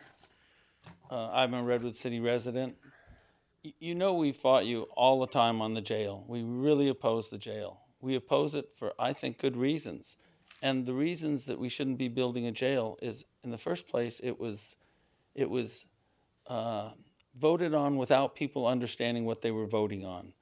And taking $30 million from those funds, that half-cent sales tax, which is mostly coming from the people who will probably be in those jails, the people who should be in the jails, the banksters who result in perhaps 1,000 houses every month being foreclosed on in this county, none of them are going to those jails. And none of them are paying for those jails. It's the people who are going to the jails. It's not the 16% that are making $200,000 a year. It's the rest of us who are going to be occupying the jails and are paying for the jails. And we need services. Within the last couple of years, this county laid off like 700 people. Those were services that we needed here. And you all know that perhaps 40% of the people in jail are in there with mental problems. They certainly have economic problems, and they certainly have personal problems having to do with drugs, other addictions. And the solution is not jail. You know it's a revolving door. You know that 10,000 come in, 10,000 go out, and it's essentially the same people. So the solution is not jail. And we appreciate that we got that tax passed, but we expect it to pay for what was in the ballot arguments. There was no mention of building a new jail. And you know that property where the jail intends to go is on Chemical Way. You know that that's not suitable for people to live in. And putting people there for 3 years is a big mistake. Thank you. Thanks, Tom. Natalie Fowler, followed by Jesse Moss. Hello. Good morning to everyone who came out today. My name is Natalie. I was born and raised in this city. I've been living abroad for 2 years in Egypt, working as a Fulbright Fellow and also a legal advisor to unaccompanied refugee children. My research focused on global inequality, And that job helped me perceive the gap between law, enforcement, individual realities,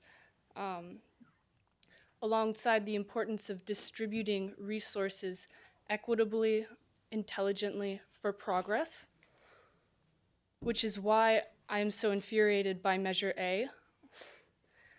We should not be using these funds to persecute targeted communities disproportionately based on their race, socioeconomic, and mental health backgrounds.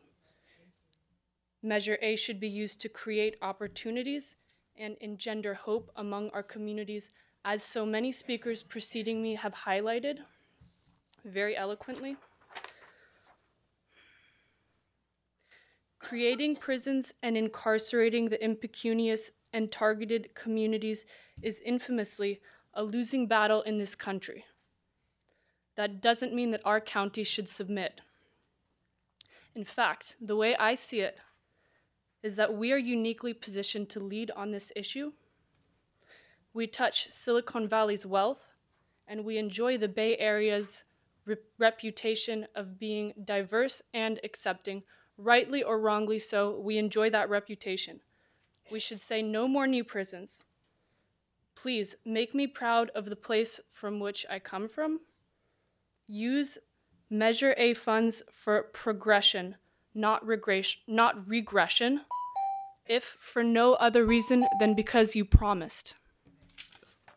Thank you, Natalie. Jesse Moss, followed by Emily Harris. Hi again. We believe that the health and well-being of San Mateo County residents should be the highest priority of this board. Strong communities are built by prioritizing access to good education, health care, employment, and social programs and services. We demand that every cent brought in by Measure A be used to build strong communities in our county, and therefore we demand that no portion of this jail tax or this tax go towards building a new jail. If this is not a jail tax, then cancel the jail. The Board of Supervisors is tied in funding for desperately needed social services, as mentioned today, with funding for a jail we can't afford.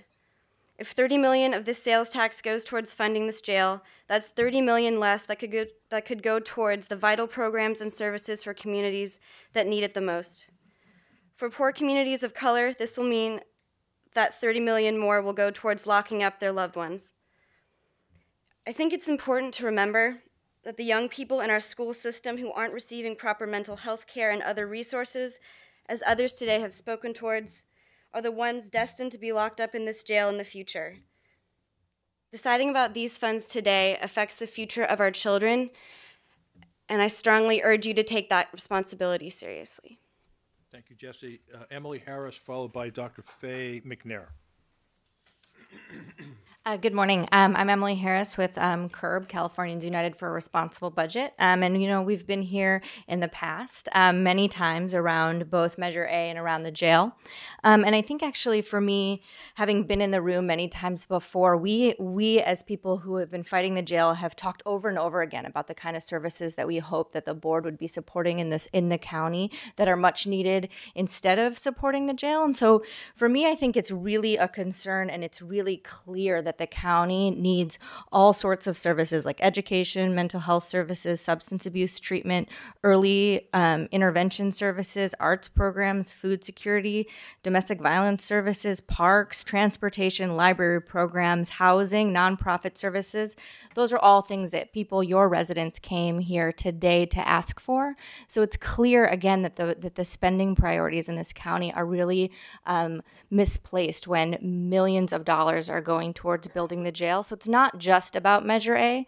We hope not a penny of Measure A goes towards jail capacity or expanding the jail or staffing the jail or putting one more police officer on the streets in the county.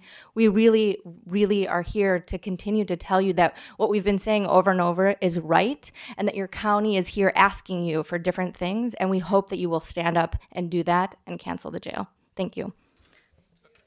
Dr. Faye McNair, followed by Reverend Mary Frazier.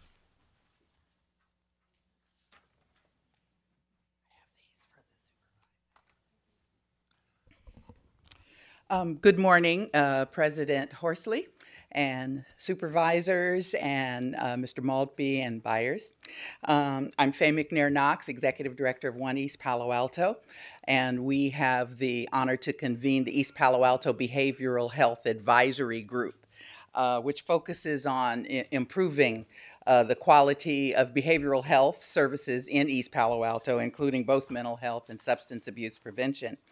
I'm here with several members of the group, and we want to talk about the need for some targeted services for the East Palo Alto community. It's no secret that our community struggles with ongoing issues of crime and violence, and what we have become sadly aware of in recent years is the impact of that condition on our young people. Our young people are engaged in a culture of violence and have begun to develop coping mechanisms that illustrate the effects of trauma on individuals who are constantly dealing with those situations. We, in the Behavioral Health Advisory Group, work in partnership with Behavioral Health and Recovery Services, and we absolutely support their proposal to bring mental health first aid and related services into the schools. At the same time, we are proposing grassroots effort in East Palo Alto that would enable us to get to disconnected young people and individuals and provide trauma crisis response related services for them in East Palo Alto. So that they can have support in managing all of the emotions and the impact of crime after crime on them.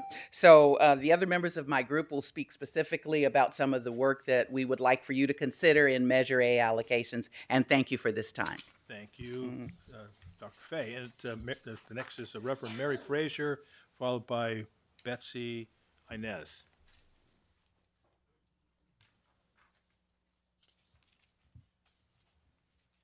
Good morning, President Horsley, members of the board, Mr. Maltby, and Mr. Byers. I'm Pastor Mary Frazier, Senior Pastor of Bread of Life Evangelistic Outreach in the city of East Palo Alto.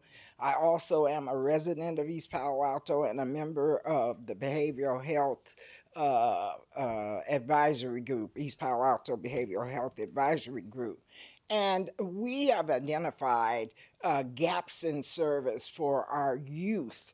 And one that I want to talk about this morning is that we need to establish some local opportunities for culturally competent counseling, training, and internships that will provide circle of healing, trauma crisis response, and other grief support in drop-in settings for our youth and young adults impacted by homicides and other acts of violence. And these are the youth that don't attend school for whatever reason. They've already finished or they've dropped out. We have a high dropout rate in our community of our young people, and they are being exposed and have been exposed to violence at a magnitude that we can't even imagine sometimes how much these young people have been exposed to violence. And because they need mental health support, because many of them are actually have mental illness and need that kind of help, but because of the peer pressure are not willing to go to 2415 University where we have a county office. And so we're proposing that we have places in the community where they can go and get that kind of support, grief counseling. We just finished about a year ago working with some of the family members in East Palo Alto who lost loved ones to violence, and they had received no grief counseling.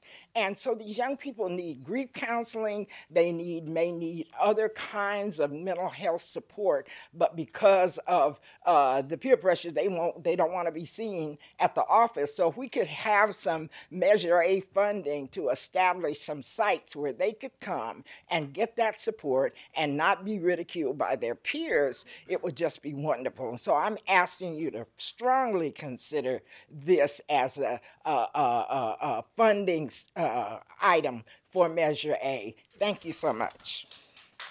Betsy Inez, followed followed by Kava Talua. Good morning, Mr. President, Don Hartley, supervisor members of the board, Mr. Malbly and Mr. Byers. My name is Betsy Llanes. I am a resident of East Palo Alto for the last 15 years, and I'm here for advocate for the Measure A funds to be allocated for the East Palo Alto children and young adults mental health first aid. I am a trainer of trainers, and I had the pleasure and the honor to be graduated as a trainer in Sacramento with the help of the San Mateo County Mental Health Department. And I am able to do that training for residents in East Palo Alto that they are in big need for the children and young adults to be helped. You know, we have many problems with the people, especially immigrants, that they come crossing the borders, facing a lot of problems and changing their culture, and especially the language barrier. I would really appreciate if you please consider that more funds from Measure A should be allocated to our programs, since the kids face suicide and a lot of lack of communication with their own children of their own age because of the discrimination with all races that we have. I would really commend the Board of Supervisors to please consider that issue. Thank you so much. Kava Talua, and followed by Sarah and Pendleton Knoll.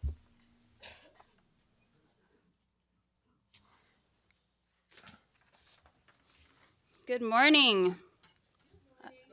Mr. President, members of the board, Mr. Byers, Mr. Maltby. My name is Kava Talua, and I work for One East Palo Alto under the leadership of Dr. Faye McNair Knox. And I stand together with my lady colleagues of the East Palo Alto Behavioral Health Advisory Group in support of identified recommendations for prioritizing Measure A funds. And I just want to reiterate the two items that we have identified. A is establishing local opportunities for culturally competent counseling training and internships that will provide circle of healing trauma crisis response and other grief support in drop-in settings for youth and young adults impacted by homicides and other acts of violence. And the second one is raising awareness of teen suicide and other mental health crises via effective local interventions such as multilingual mental health first aid classes for youth.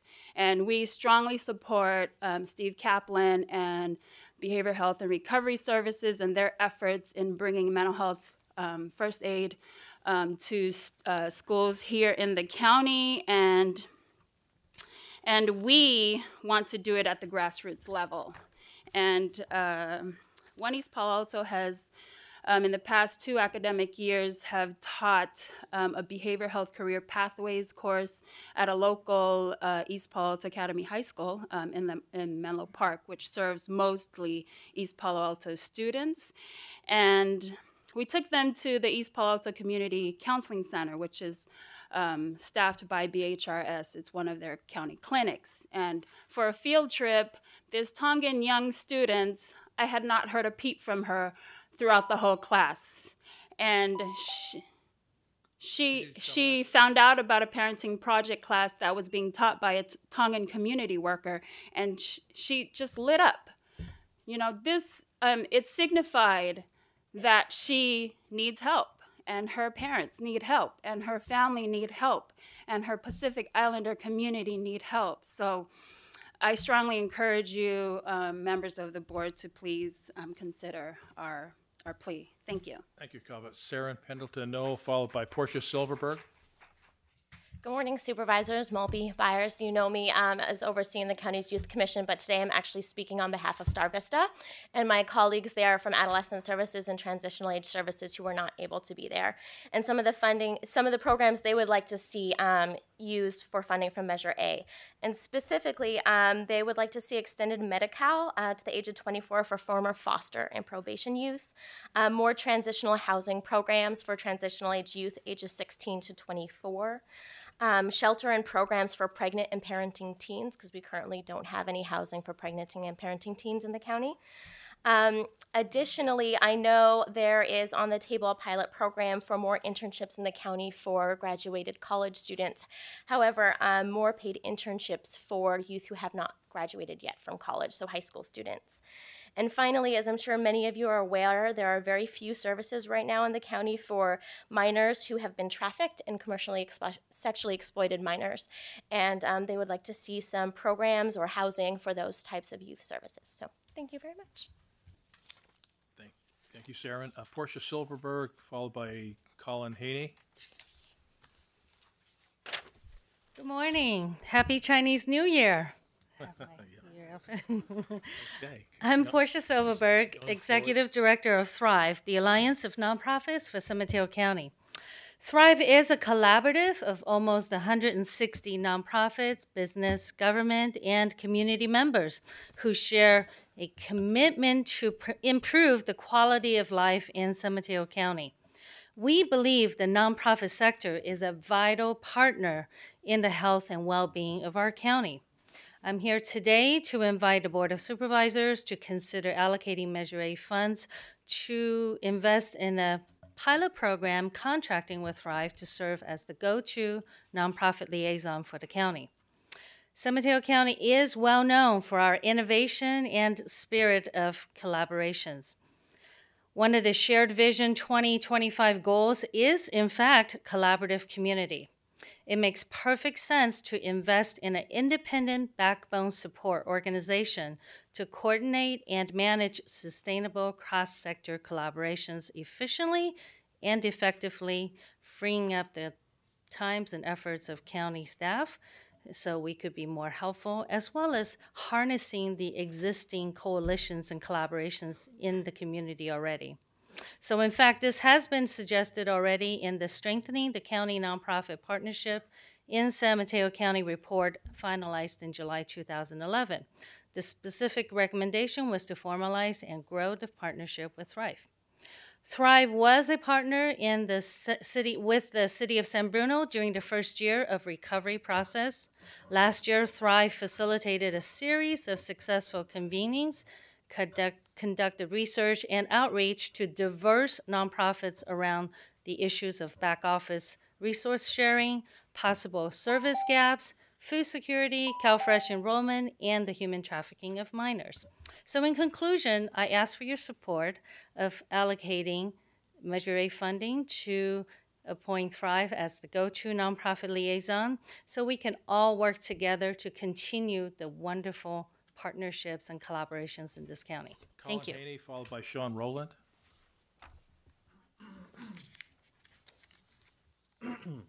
Thank you, President Horsley, members of the board, Mr. Byers, Mr. Maltby. I'm Colin Haney with Silicon Valley Bicycle Coalition. As you might remember, I was here 2 weeks ago to ask you to consider funding a countywide bicycle coordinator position. I'm here again today to reinforce that request as you look specifically at Measure A funding. At SVBC, we've looked into comparable positions around the Bay Area, and they do exist, and we think that funding such a position would cost between roughly $100,000 and $150,000 for the total cost of employment. This is well worth the price when one considers the additional funding that a dedicated bicycle coordinator could bring into the county for bicycle and complete streets projects. Additionally, we've learned that in some counties, it's been possible to find grant funding to sustain these positions after they've been established for a couple of years. So I'd really like to thank Supervisors Tissier and Slocum for their early interest in this matter, and I'd like to offer SVBC's assistance to the full county board and staff as you consider this request. Thank you very much. Thank you, Colin. Sean Rowland, followed by Stephen Robinson. Good morning, Mr. President and members of the board. My name is Sean Rowland. I'm a proud graduate of San Mateo High, UC Berkeley, and Columbia School of Social Work. You are the stewards of the community that hold my high school memories and the future of the community. As stewards of the community, I believe each of you have different priorities for Measure A. Some of you have public safety as your #1 priority. In that case, I hope you will take the time to become familiar with all the research that consistently shows that incarceration decreases public safety. So building a jail would not meet that goal. Some of you may care about children education. For you, spending money on education, parks, and mental health instead of a new jail should be a straightforward decision. If your goal is to have a stronger, healthier community, investing in education, parks, and community health would be your choice. I believe most of us share the same values of wanting a stronger, safer, healthier community. So I hope you make choices that reflect those values. I hope you decide to invest in the people of your community and not in brick and mortar. Thank you. Thank you. Stephen Robeson is followed by Isaac Ontiveros.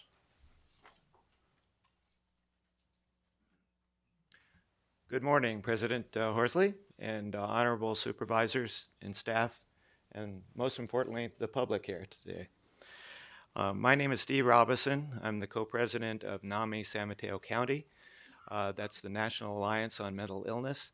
And I'm here today to speak to the whole issue of early intervention and how valuable that can be for the county and for the people involved.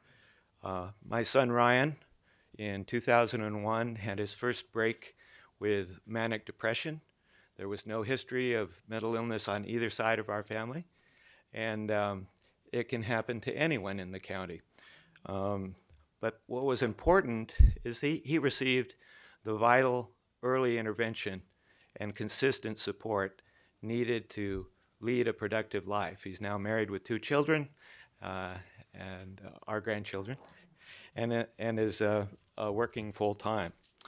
So what I wanted to say today was that NAMI's been around for 40 years with thousands and thousands and probably about 1 million volunteer hours.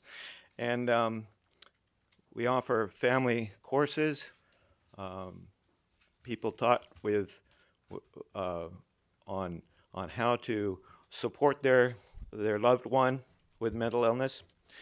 And we want to support the recommendations that have been made by the Behavioral Health and Recovery Services in this county. Primarily, we have worked with we've worked with Behavioral Health and Recovery to develop the concept for early response to families with a loved one experiencing serious deterioration in their mental health. Families will be able to call for help by contacting an outreach team directly. The response should be immediate and include in the field of a field evaluation of their loved one and timely linkage to resources. And we also want to support the residential respite center, where police officers don't have to make a decision to take them to the hospital or to jail, but to a respite center that will save the county money and also be supportive of that family member. Thanks, Roger. Isaac Ontiveros, followed by Roger White.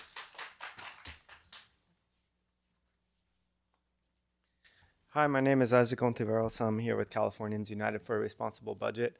I just wanted to be clear to my own self that this meeting today was for you all to receive input and recommendations about how to use Measure A revenue. It's interesting to me that even though the jail is on your list, not a single person has asked for that.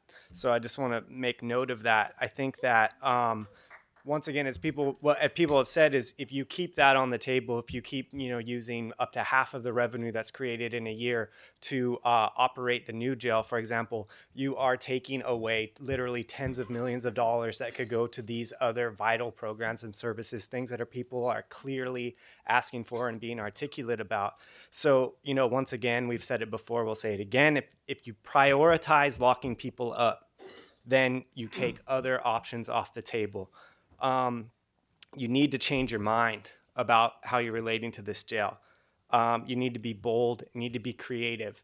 You can abandon this project. You could save yourself and your county millions of dollars. You could save the communities that are most impacted by imprisonment, whose communities are left in tatters by imprisonment. You could save them a lot more hardship by changing your mind.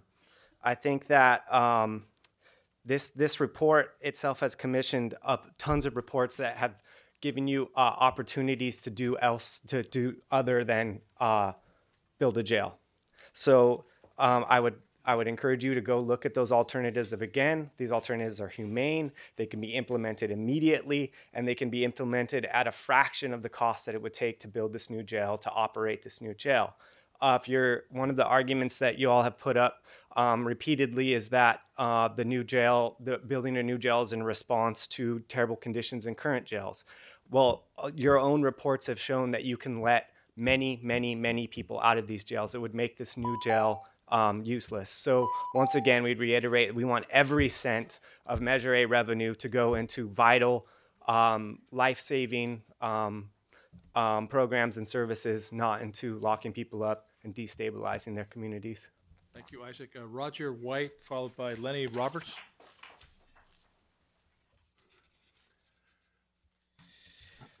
Good morning. Hey. In the run-up to last November's election, we came out against Measure A because we believed that the revenues that would come from the increase in the sales tax would be used to fund this jail project. And at the time, we were told that nothing could be further from the truth, quote unquote, and that Measure A would instead go to help preserve the safety net for people in need. This morning, we're asking the boards of supervisors to keep their word and use Measure A funding to support mental health. We've had a number of people come up here talking about the needs that this county has for mental health services, to fund transportation, to fund job training, instead of funding human cages for people. The reality is that San Mateo County doesn't need another jail. It needs to use common sense jail population reduction strategies that other counties like Santa Cruz and others have been using for a while. And part of the reason why the jails are overcrowded is because you have a population of immigrant detainees that account for almost 13% of the jail population. San Mateo County doesn't need to do that.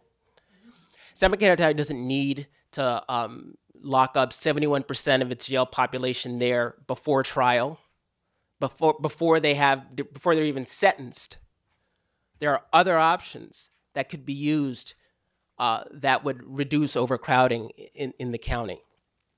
The truth is that not only do we not want Measure A funding to go to the jail, we don't want any funding to go to the jail.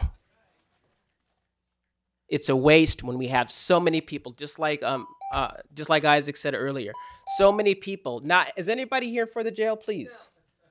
I mean, you're asking for a public community meeting about priorities for funding, and nobody here wants the jail. Roger, Get it. Roger, your time's up. Next, Lenny Roberts, followed by Denise Newborn.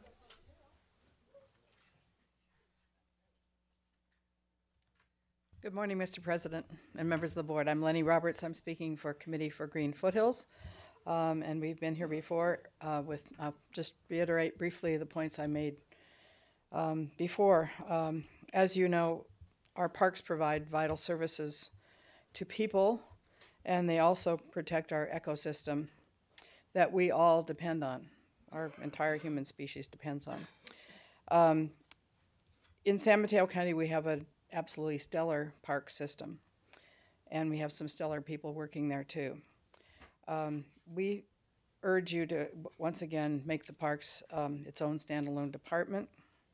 And we would also like to see a commitment to protecting the natural heritage through a high-level person in the park staff. A senior-level position would be dedicated to natural resources management with expertise, and that position would guide all the components of the parks, from planning to capital projects to the field operations, daily operations. And finally, I would just urge you to ensure that there is a commitment to working with all the friends groups and other volunteer groups that provide tremendous additional support to the parks at no cost to the county. And we know that the Parks Department is working on MOUs with those friends groups, and we urge that to happen as quickly as possible. Thank you. Thank you. Denise Newborn, followed by, I can't read the name, I think it's Levin. Aiden Levin? What is it? Adina Levin.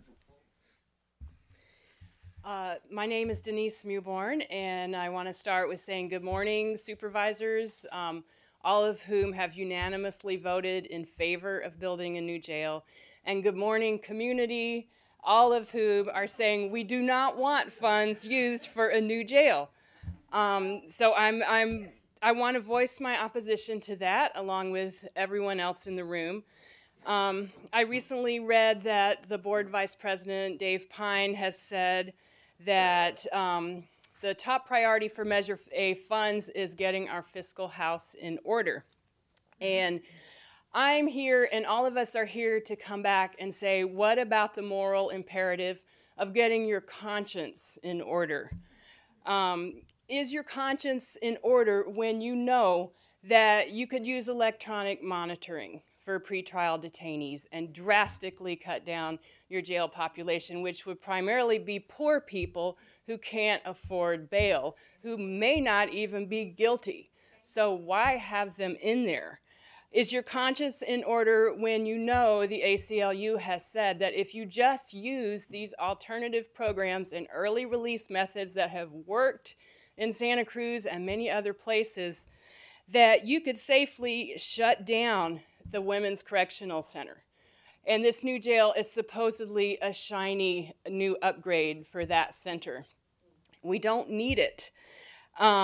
This meeting happens during working hours when most people are at work. You would almost think that there's not a big concern here for the input of working class people into the democratic process. And if you were going to remedy that oversight and go out in the community and talk to people, the community most impacted by this new jail, and ask them, shiny new jail or shiny new school? I think we know which they would say. Thank you. Adina Levin, followed by Manuel LaFontaine, or LaFont something. Good morning, President Horsley, supervisors, Mr. Maltby, Mr. Byers. My name is Adina Levin, and with Peninsula Transportation Alternatives supporting healthy and environmentally friendly multimodal transportation. And this morning I'd like to speak in favor of two budget goals. The first is in support of what Mark Simon spoke earlier, in favor of using Measure A money for Samtrans. Samtrans service supports the disabled, the elderly, the low income, and is a vital part of supporting the vulnerable populations in the county. And the structural deficit of Samtrans also impacts Caltrain and our regional transportation system, and so supporting Samtrans is a very important priority for the county. Secondly, I'd like to, as a SVBC member, also support what Colin Haney talked about in terms of having a bicycle and pedestrian coordinator for the county. The One Bay Area Grant Program, which is a centerpiece of achieving the goals of SB 375 and AB 32 and having complete streets funding, was undersubscribed. Many of the cities in the county have complete streets projects, and yet somehow there was a lack of coordination to get these available funds applied for. There's missing coordination in this county for bicycle, pedestrian, and complete streets projects. We also have bike routes throughout the county. So when I go home, I'm going to go by bike, and I'm going to go in Redwood City, County, Atherton, and Menlo Park. And the routes are not continuous, and they also have different technical standards in each city and region. If we need to have unified standards to support bicycle and pedestrian, and a coordinator will help achieve that. Thanks, Adina. Manuel? I can't exactly read your last name. It's sort of squished in here. It's LaFontaine. LaFontaine? Oh. So, good morning, Board of Supervisors. Good morning, the people of California. I'm gonna try to be objective, because when I'm subjective, I say things I don't really want to say. But it is difficult to believe what my elected officials are saying when we see or hear what they do. It's kind of like the Europeans' ancestors promising all these treaties and not to my ancestors and then breaking them for the sake of the land. Where's the integrity? And I want to define the word integrity. Adherence to moral and ethical principles, soundness to moral character, honesty. In an article in the Burlingame Hillsborough Patch titled "Group Protests Jail Tax Over Highway" published on November 2nd, San Mateo County Supervisor Don Horsey said, quote, "Nothing could be further from the truth. This is not a jail tax." Well, I hope there's integrity in holding those words to be true in practice, Supervisor Horsley. For in a recent Mercury News article that was published on January 14th, 2013, quote, "In a report to supervisors, County Manager John Maltby offers a menu of spending suggestions such as paying down existing debt and liabilities, funding capital improvements, financing a new jail, financing a new jail, buying a new payroll system, keeping county parks open, or supporting services and programs for children. Prove me wrong, please, Board of Supervisors, and demonstrate your integrity towards all people in San Mateo County. Thank you. Thank you, Manuel. Raphael Sperry, followed by Carl Engineer.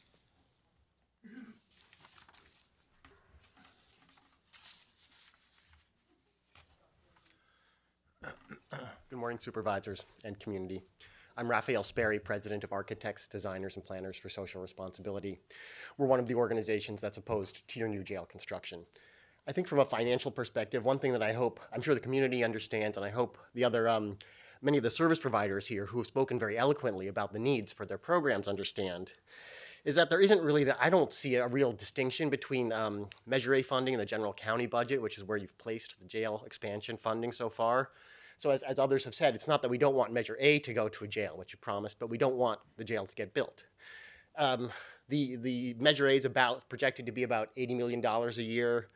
Operating the jail is projected to be about $40 million a year, not counting the paying off the construction cost over 30 years. So for all of the programs, and I'm sure that we've already heard requests here that could account for more than $80 million of spending to take care of all of the children, elderly transportation needs, Medi-Cal needs, parks, and so on in the county. For all of those needs, canceling the jail would allow for 50% more funding towards actually meeting the goals that are necessary, and that's very important, and that's probably a priority. In terms of actually the design of your facility, I wanted to share with you some research I've been doing. I've got a research fellowship at UC Berkeley. It's sponsored by the Architecture School and the Law School. One of the most important surveys of American prison design was called The New Red Barn by William Nagel, who was himself actually a correctional administrator in New Jersey at Bordentown. And he talked about women's prisons in specific, and because that's kind of one of the main rationales of the new jail, I wanted to share with you his findings. He said, "We would enjoin, therefore, against the construction of any new congregate facilities for women offenders, even in those states where conditions for women are less than standard." And he presents one case in point. "The best institution that we visited in America was the new handsome one, the Purdy Treatment Center for Women at Gig Harbor, Washington. In our view, both its architecture and its leadership are inspired. Before it was opened, however, only 69 women were imprisoned in the state of Washington. In less than 2 years of its opening, the population at Purdy had soared to 153. It is our conviction that most of this increase need not have occurred and should not have happened." Thank you. Thank you. Carl Engineer, followed by Martin Fox. Good morning, everyone. This is my first time here, so I'm not familiar with the protocols, but I'm here to tell you that I'm new to mental health. My son, who's 29, was impacted by this 3 years ago. And there's nothing in our lives for my wife and me that would have prepared us for what we've gone through. I also want to say that the services that the county offered, and in particular NAMI, were things that we couldn't have done without. They actually helped us through 2.5 years of craziness, and that craziness still continues. There's a lot we can do with the fundings that we have in the county, and everyone I've talked to has basically said that if we had more money, we could do a lot more. So I urge you, as you look at all of your funding, to increase mental health funding, because this is a long road. It's not a short-term solution. There are no silver bullets. There are a lot of areas for you to consider in terms of additional funding. Funding NAMI's efforts in terms of peer-to-peer, family-to-family support would be an area to consider. CBT funding, I think, is incredibly important. We have a program called the PrEP program, which I supported very strongly.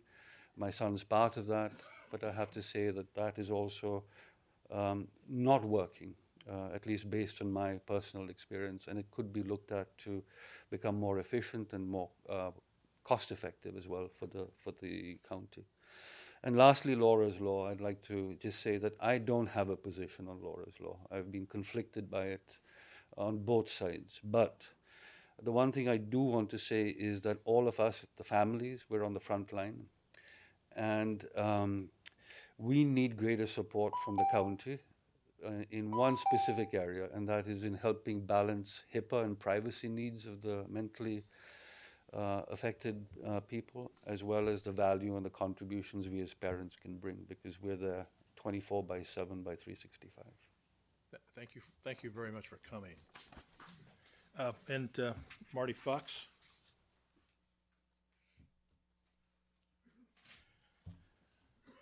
I'm sure Mr. Maltby and Mr. Slocum know what a front line looks like. The families of adult children with mental illness who are treatment resistant live on the front lines. That's why Nancy Lanza died before anybody at Sandy Hook School died. That's why Nancy Frazen died last Friday, a week ago Friday. That's where the front line is. Everybody else is rear ranks. And I appreciate the support they provide, but our sheriff's department actually counts the treatment-resistant inmates and takes care of them. We need to start counting the treatment-resistant amongst the untreated mentally ill and start addressing it with something other than the voluntary services of the wondrously named full-service partnership.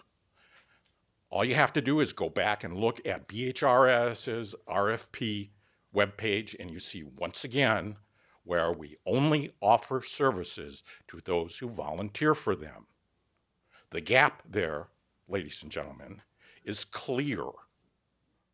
I'm not saying it's a big gap with lots of people in it, but it is definitely there, and Nancy Lanza and Nancy Frazen paid the price for being in the real front lines. Please pass Laura's Law. Okay, that is the end of all of our speakers. I am going to take a 5-minute break. We'll come back at about 11:15.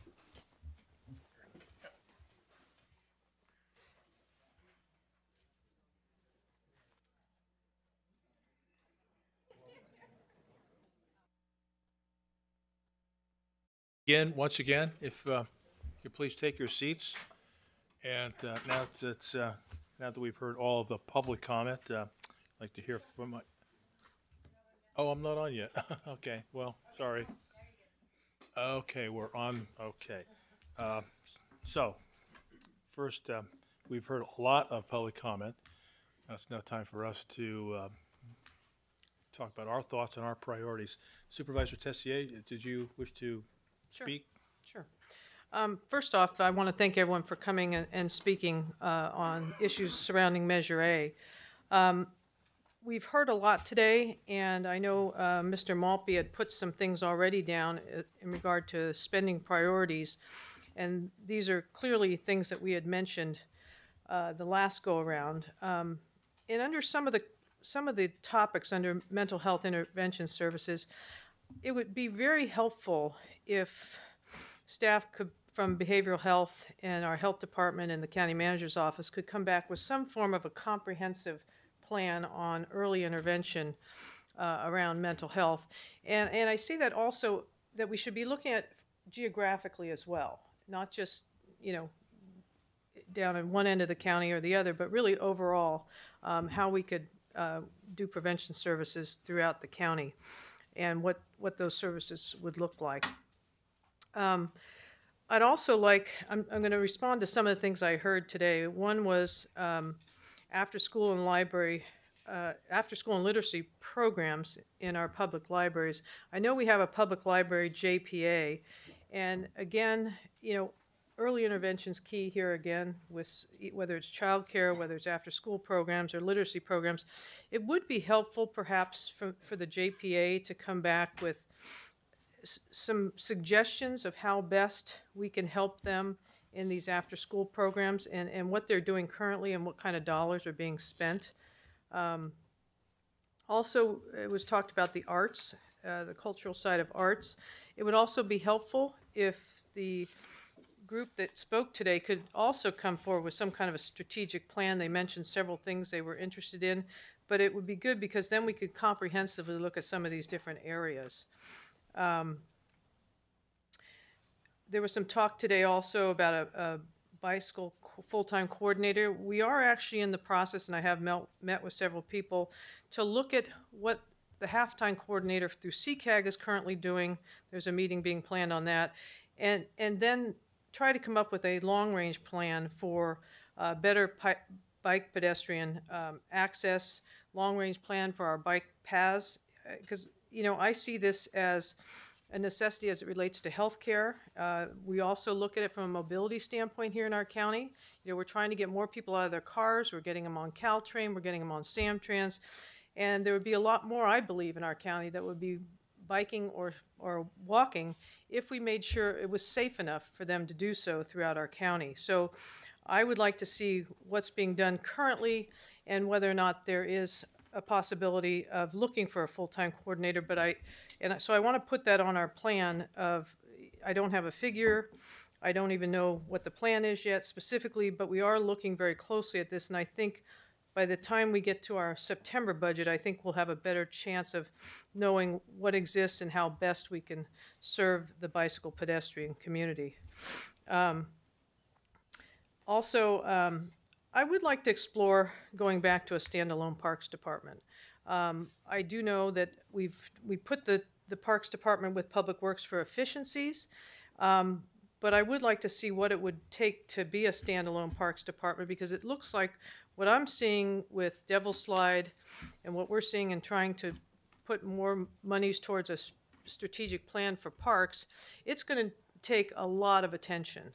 And if there is a dedicated department, not only will they work on the strategic plan, but I also believe they'll be able to bring in a lot more volunteers to work alongside our park rangers and really do more for our parks rather than less. And I think that might be something that might help that situation. So those are my first thoughts on some of the things. And I also know a lot of people talked about the jail.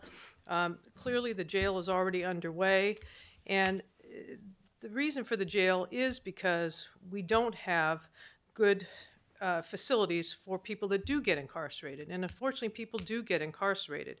What we're going to bring forward in another month or two is an entire plan on the programming for the new facilities, and the reason we're doing that is right now we can't do certain things in our existing facilities, and if we really want to do things right, if we really want to help people get out of jail and stay out of jail, we need to be able to help them while they are in jail. So whether we like the idea or not, public safety is a #1 priority in this county, and it's been told to us over and over and over again.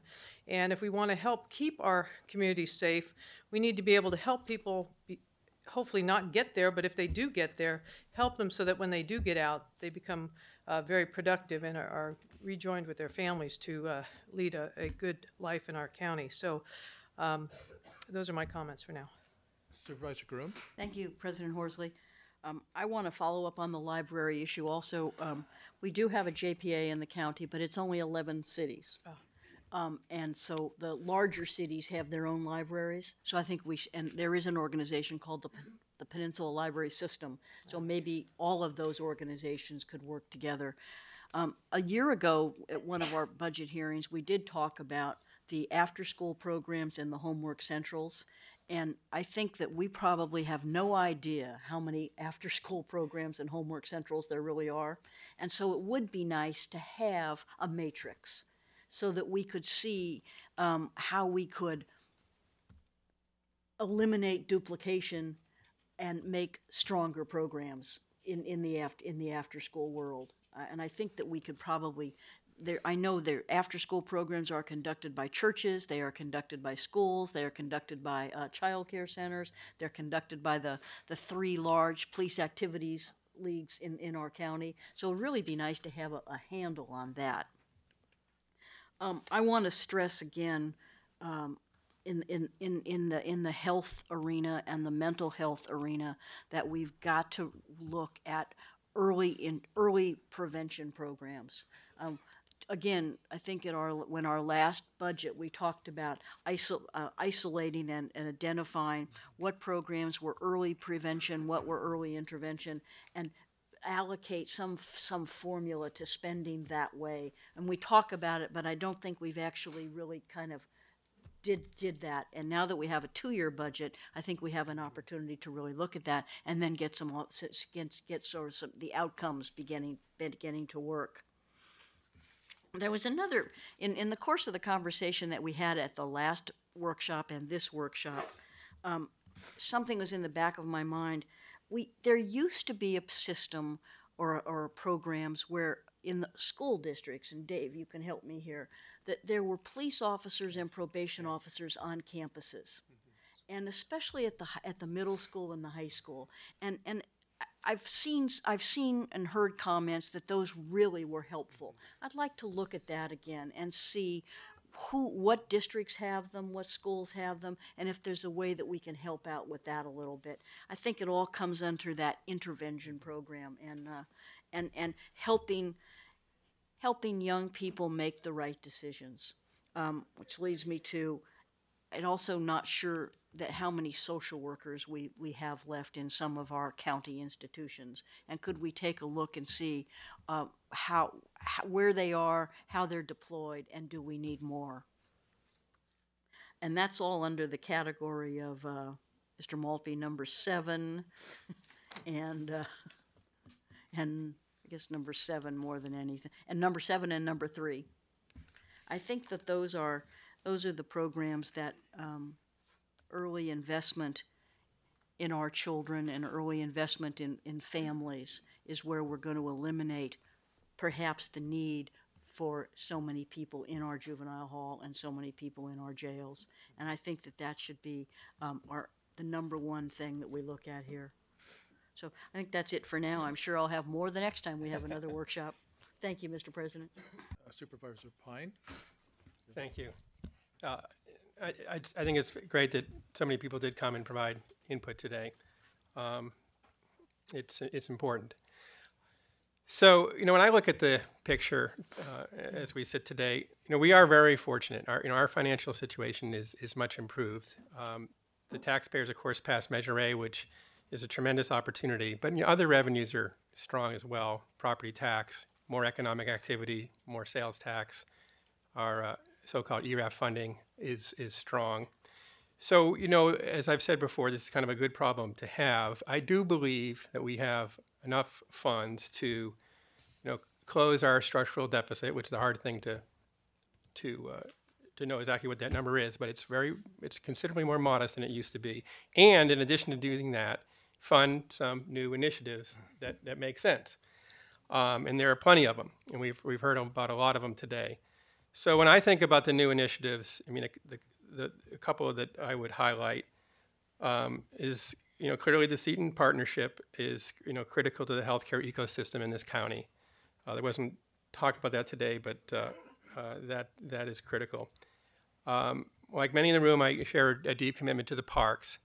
And parks are at the breaking point, and they have been cut. They're always been the first to be cut. They're a general fund program, and by any measure, they are in the worst shape of, I believe, of any of our departments.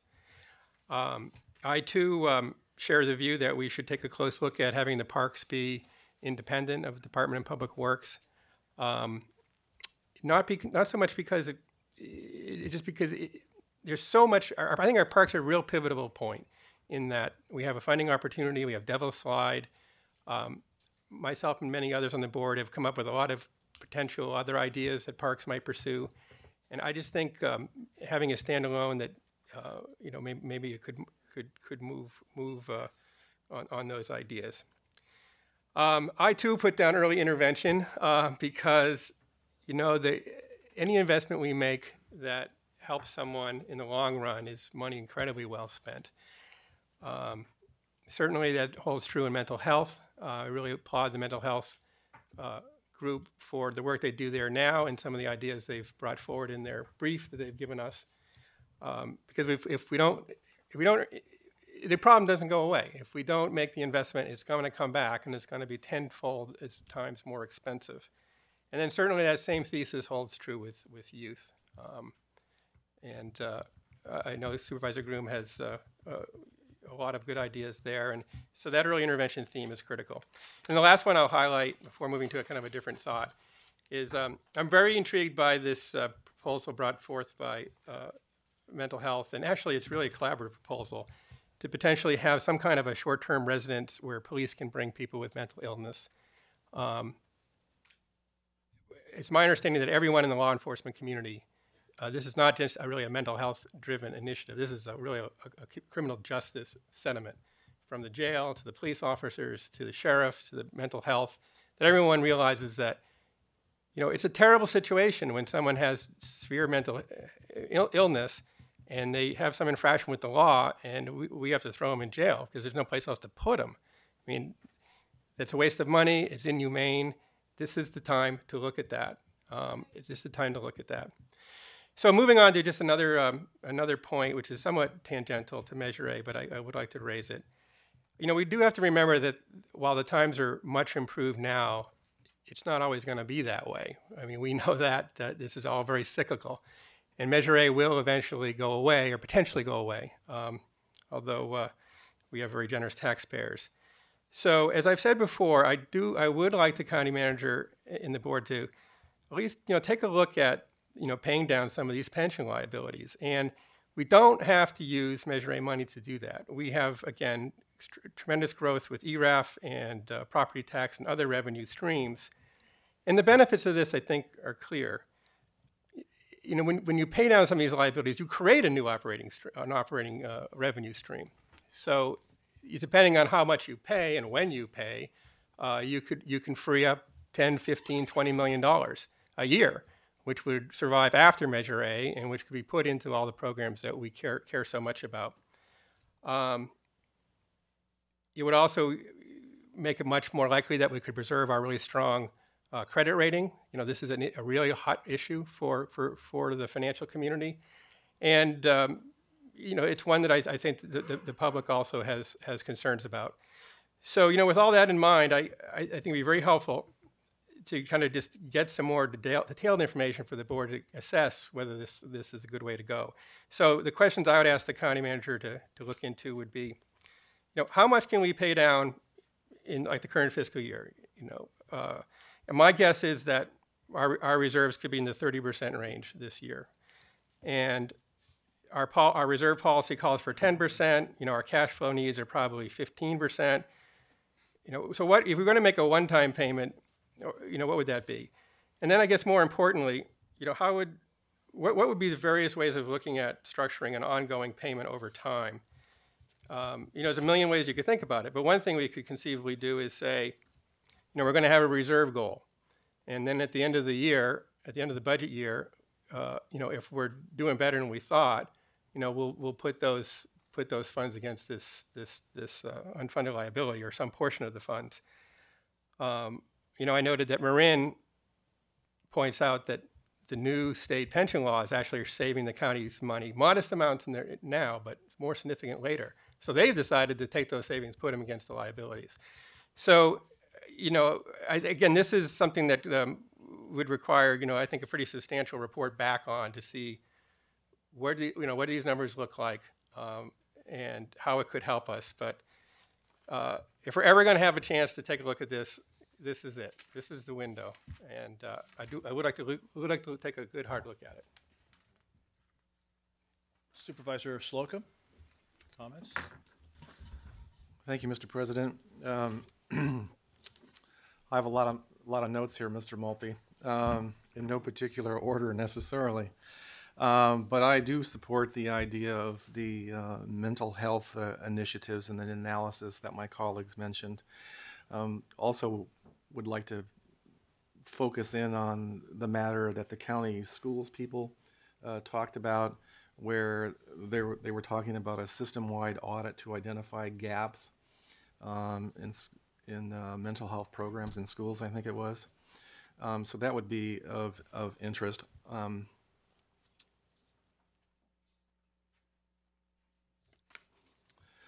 have a couple of things that weren't on the list today, which I'll get to in just a second. But it seems like one of the areas that needs attention is, and having participated in the homeless count a couple of weeks ago, is the whole homeless situation in San Mateo County, and come to learn that East Palo Alto and Redwood City, I think, if I have the numbers right, are the two cities with the greatest numbers of homeless people. And not sure about the entire county picture for that, but I have had a couple of conversations about the need for additional beds, facilities, perhaps in Redwood City and East Palo Alto. That might come under the area of housing, but it is, homelessness is, I think, a big issue, and having participated in that count really opened up my eyes in that area. The idea from One East Palo Alto of their program and their idea, I didn't quite understand the full breadth of that, and perhaps we could have some additional information on what that proposal was. In the area of veterans, I did have an opportunity to learn something about the Veterans Court, and I understand that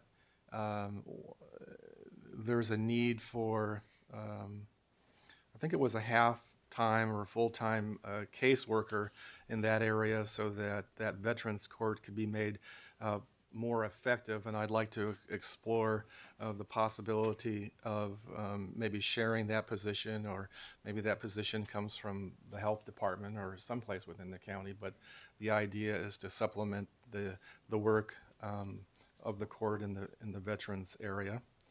I'm also very interested, as Supervisor Tissier mentioned, in having some additional information from the arts folks. They mentioned 3 ways that they might use the money: leadership, publicity, and to foster grants. And I'd like some more information on what they mean. I happen to believe in the arts and think it's important, and I just didn't quite understand the breadth of what they were talking about.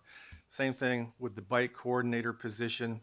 Very interested in doing some work in that area, and Supervisor Tissier mentioned the study that's going on at CCAG, and perhaps in that area, as she mentioned, we just wait for the results of that. But that is an area of interest, as is parks, homework centers. I want to talk for just a minute about libraries.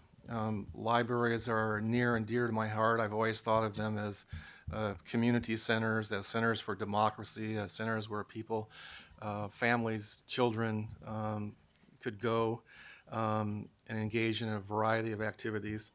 I'd like to suggest that we consider looking into partnering with perhaps Redwood City and other stakeholders to look at the possible expansion of the North Fair Oaks Library down on Middlefield.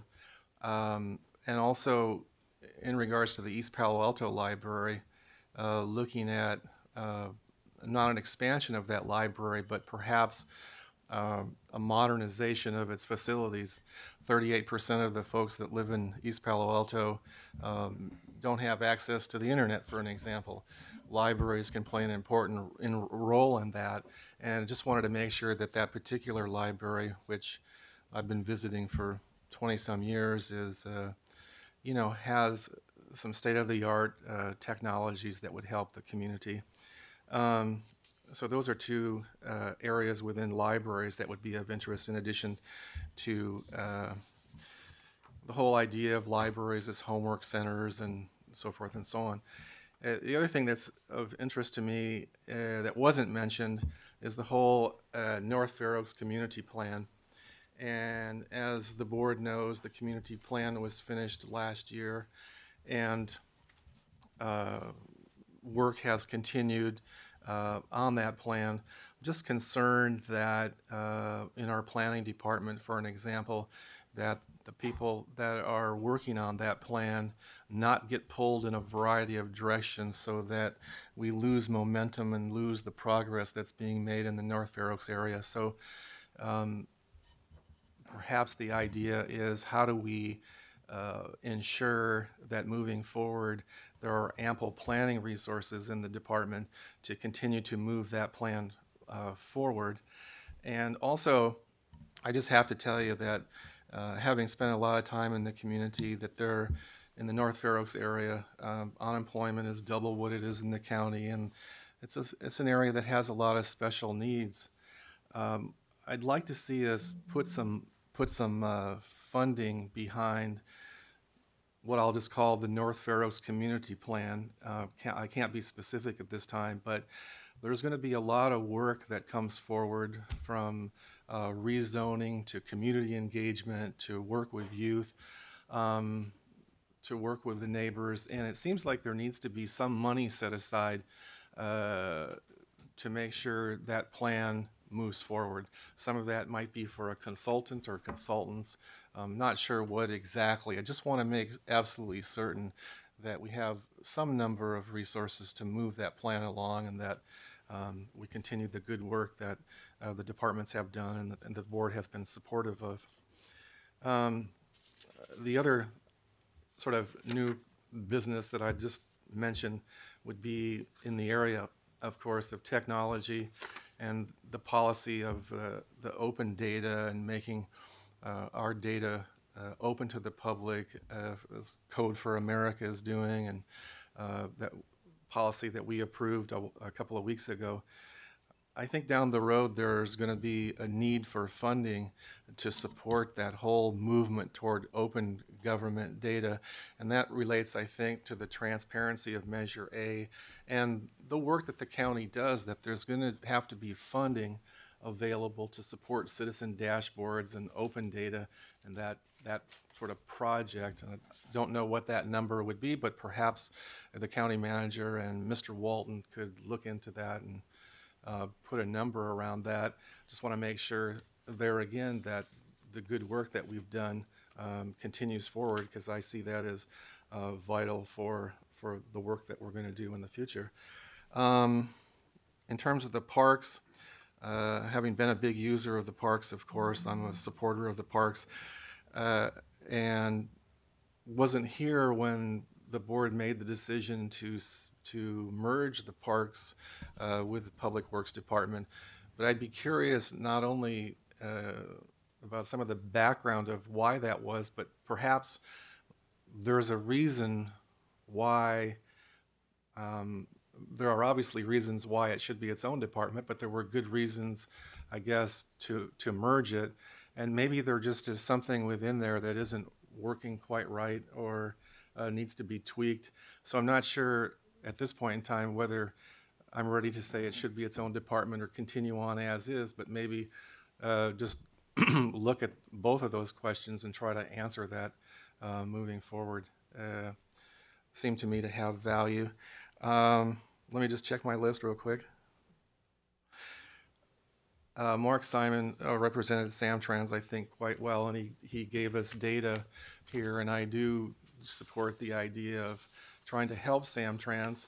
From the numbers that he gave us, I'm it's not quite clear to me whether it's 10 million or a little more or a little less.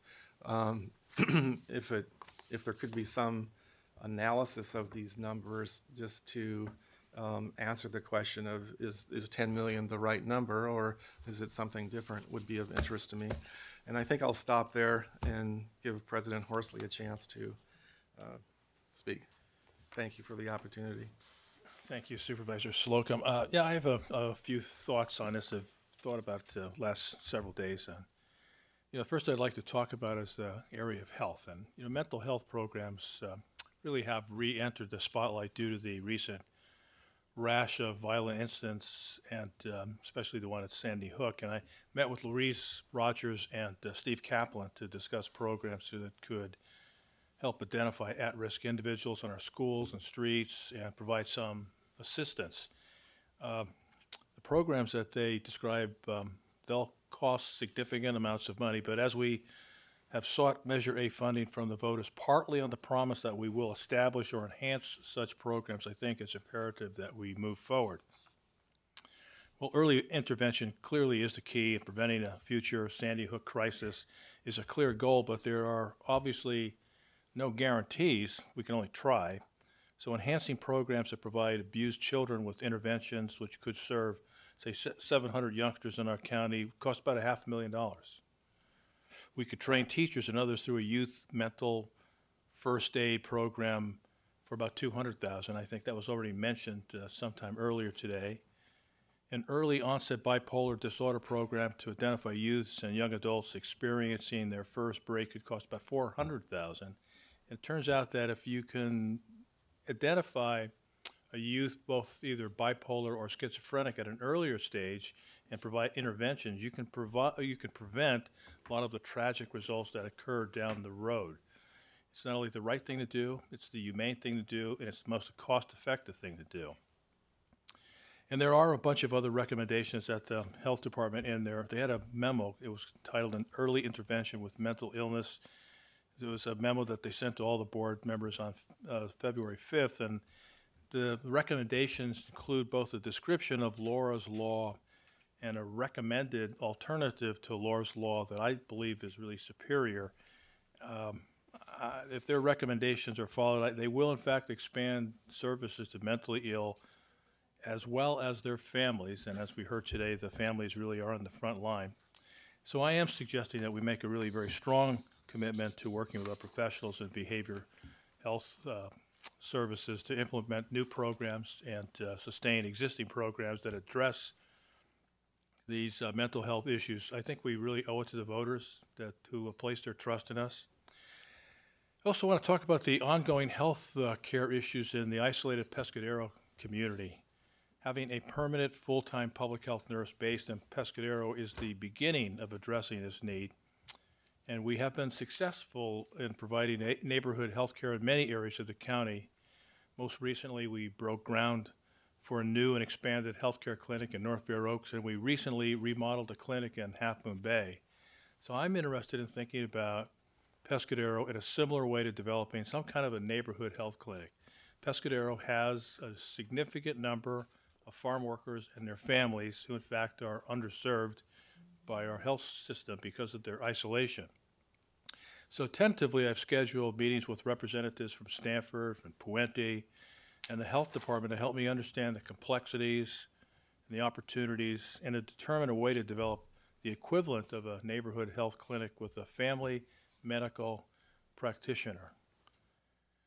And one of the top priorities for Measure A funding was medical services for children and services for children who suffered abuse and trauma. So I'm asking that our health system determine what cuts we have made during the past few years to our pre-to-3 program, and I would be supportive of returning to prior levels. I'm also concerned about the number of kids experiencing abuse in the county. In your report, Mr. Maltby, of January 29th, it's actually on page 27, indicates that the number of referrals, which had been below 5,000 for the last few years, reached 6,000 in 11-12, and it's predicted to reach about 6,500 this year. I understand that HSA is going to be providing additional information to the board about this phenomena on February 26th. So I look forward to that presentation and would ask that the department also provide recommendations on services to address the issue. There are some public safety issues that I would like to raise, and the CGIS system, which has been around for a long time, it connects all of our public safety departments. It needs to be completed. I do understand that there's a shortfall in funding, and I would like a report back on what resources would be needed to complete the project and what can we expect by way of savings to offset the cost of upgrading and reconnecting the system. 911 dispatch, the emergency dispatch center, we have been looking for a new site for that facility for probably 15 to 20 years. We thought we had a potential site, but that turns out not to be true. So I think we need to have a report back on new essential standards for 911 center as well as an Office of Emergency Services combined. I'd also like to, I'd like to talk about fire service. We also in Measure A talked about fire service as one of our proposed areas of funding for Measure A, and there are at least two areas that I'd like to request attention to. One is to set up an enterprise fund to replace the fire equipment that is really reaching the end of its useful life. We really need to set aside funds to replace some very old engines, upgrade our equipment. That may even include some of our volunteer fire departments as well. I'd also like to ask that we begin to plan for the replacement of the Pescadero Fire Station. Each time the issue is raised, it's stated that we'll look at this once the flooding there is solved. Well, and as the board knows, I'm working diligently on this. It's one of our top priorities, solving this intractable problem of flooding Pescadero Creek on Pescadero, it's actually Butno Creek on Pescadero Road. But it's not a problem that's going to be solved very easily in the short term. It's complex in every way that one of these projects can be complex. The engineering solution, the environmental issues, land ownership, CEQA reviews, and Coastal Commission reviews. The flooding is going to take years to address. In the meantime, the station is, in fact, a health hazard to those who work there. Our firefighters deserve better. So we really need to look about how we can address this issue now. I know that the most recent floods caused, again, all the underneath of the station is full of mold. Again, it has to be all ripped out, replaced. They do this almost every year. So I think we need to do something about the barracks. You know, flooding the garage is not as much of a problem for me, but where they live, where you end up with mold is in fact a significant problem for me. On the Office of Emergency Service COSI Disaster Preparedness Coordinator, in the wake of March 2011 tsunami warning that came from the earthquake that devastated Japan, it became clear that there were gaps in our ability to provide the necessary services during an emergency to our constituents on the coast side. An assessment was made by the Silicon Valley Community Foundation, and it made it pretty clear that there were issues in our emergency response process that still need to be addressed. The assessment cited the lack of communication between the county and local nonprofits and the need to better coordinate emergency preparedness programs between the city, the county, and those citizens who are monolingual Spanish speakers, that is. So in order to address these concerns and others, the Office of Emergency Services is working to hire an emergency response coordinator for the coast side. In order to secure this position for the next 2 years, the Silicon Valley Community Foundation and the city of Half Moon Bay have both been approached about contributing to the cost for the position, and they have agreed. And the county's being asked to supply essentially $30,000 for year one, $30,000 for year two, and after the second year, my good friend, the sheriff, has agreed to pick up the cost of the position. We need that position to really better coordinate potential disaster services for our constituents on the coast side. Well, parks really are obviously a priority for all of us. The opening of the Tom Lantos Devil's Slide tunnels, it's now projected, by the way, for early or late March or early April. It represents really a $439 million investment by the federal government to make San Mateo County coast sites safer and more commuter friendly. We are required by the coastal development permit for the tunnel to implement a public parks project on the abandoned highway. We projected an initial $2 million budget to create a pedestrian and bicycle walkway from the former roadway. The Parks Department will then be responsible for maintaining the park there as a safe public asset, costing more than $500,000 a year. In addition, as we've heard from my colleagues, the County Parks Department's budget has been cut back for many years. Our parks are one of the factors that contribute to the high quality of life in San Mateo County. Supervisor Pine and I will be holding a joint meeting with the Parks Commission on March 7th to continue to hammer out a long-range master plan. To have the financial support of Measure A could provide a huge benefit.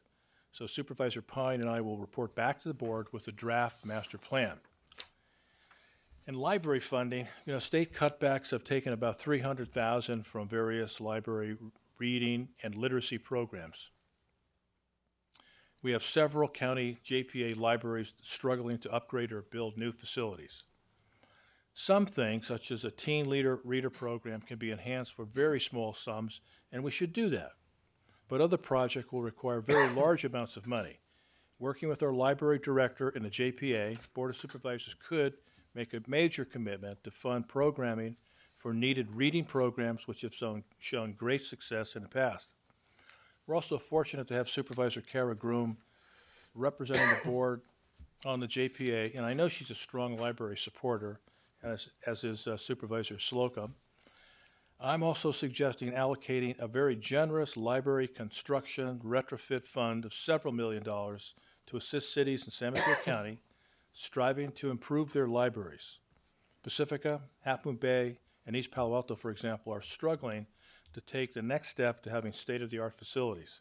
If we establish a process for these and others to request seed money to help them with this project, we should be able to jumpstart community library programs that have languished for many years.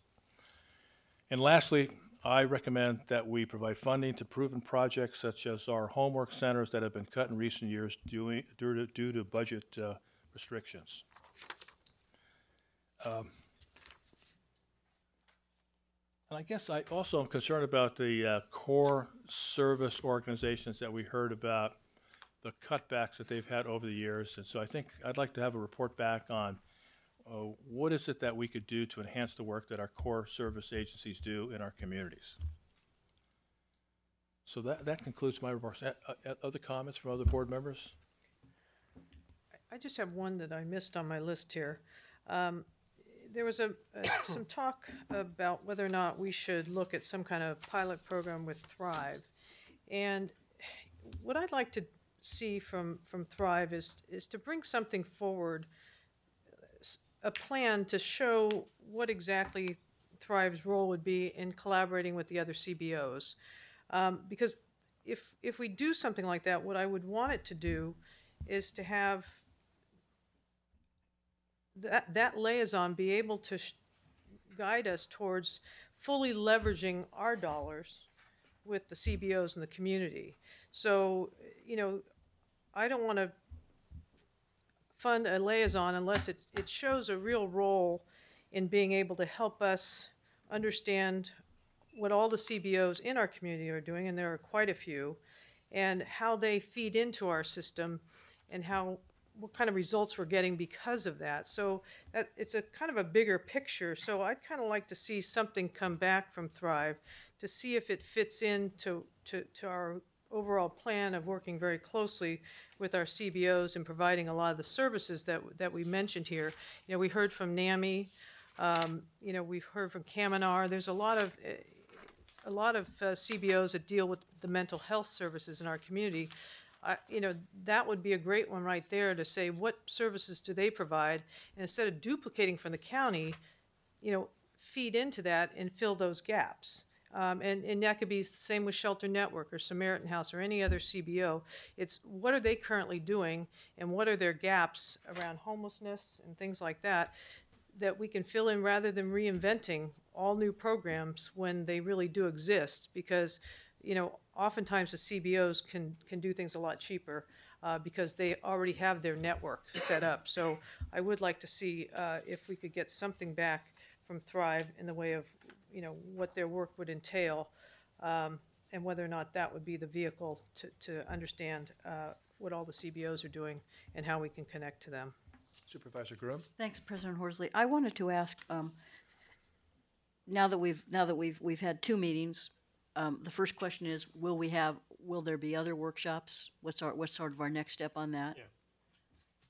Yeah. The second question is, I know we're going to start inserting Measure A fund in our next budget, which we'll make some decisions on in September, but will at some point prior to that, and I don't know how soon that would be, will we start having some numbers attached to all of the things that we would like to discuss so that we can begin to think, again, reprioritize what we've already prioritized when we actually see numbers to it? Through the President to Supervisor Groom and to the Board.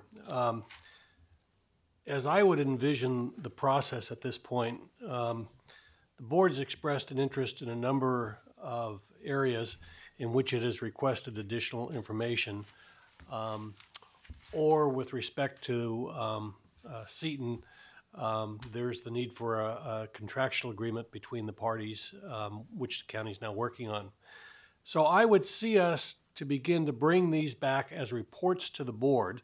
I would imagine probably several, maybe on an agenda rather than one at a time. But as the reports are done, we would bundle them together in 2 or 3 at an agenda, and those would be public meetings. And obviously, we would make sure that the public is well informed to have discussions on those issues. And if there are other issues that involving Measure A come up at the time, I'm sure the Board would entertain thoughts. So I see a process now as we begin to define more specifically what it is we want to accomplish with Measure A money, how we want to accomplish it, what our metrics are for measuring what success looks like. And as we go through that process, for the Board to say, yes, we think this is important, let's move on it in the budget, and we would put it in the budget. And obviously, that's one more opportunity for the Board and the public to review and have comments on it. So that's how I would see the process going forward from this point, unless the Board directs me differently. Any other comments? Okay. Okay. And if I could just insert perhaps one other comment.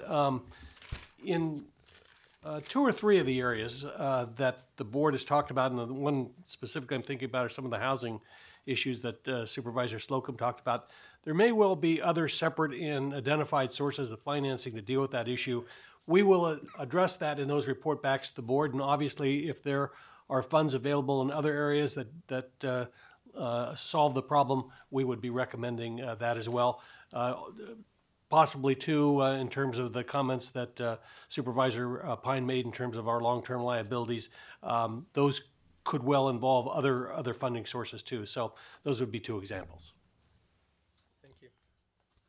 Does it make any sense to, in our next Board meeting, have just sort of a real rough outline?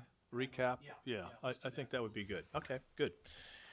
Okay, and well, thank everybody for your well, I thank most of the people who are testifying are now gone, so I can't really thank them, but it was an instructive day.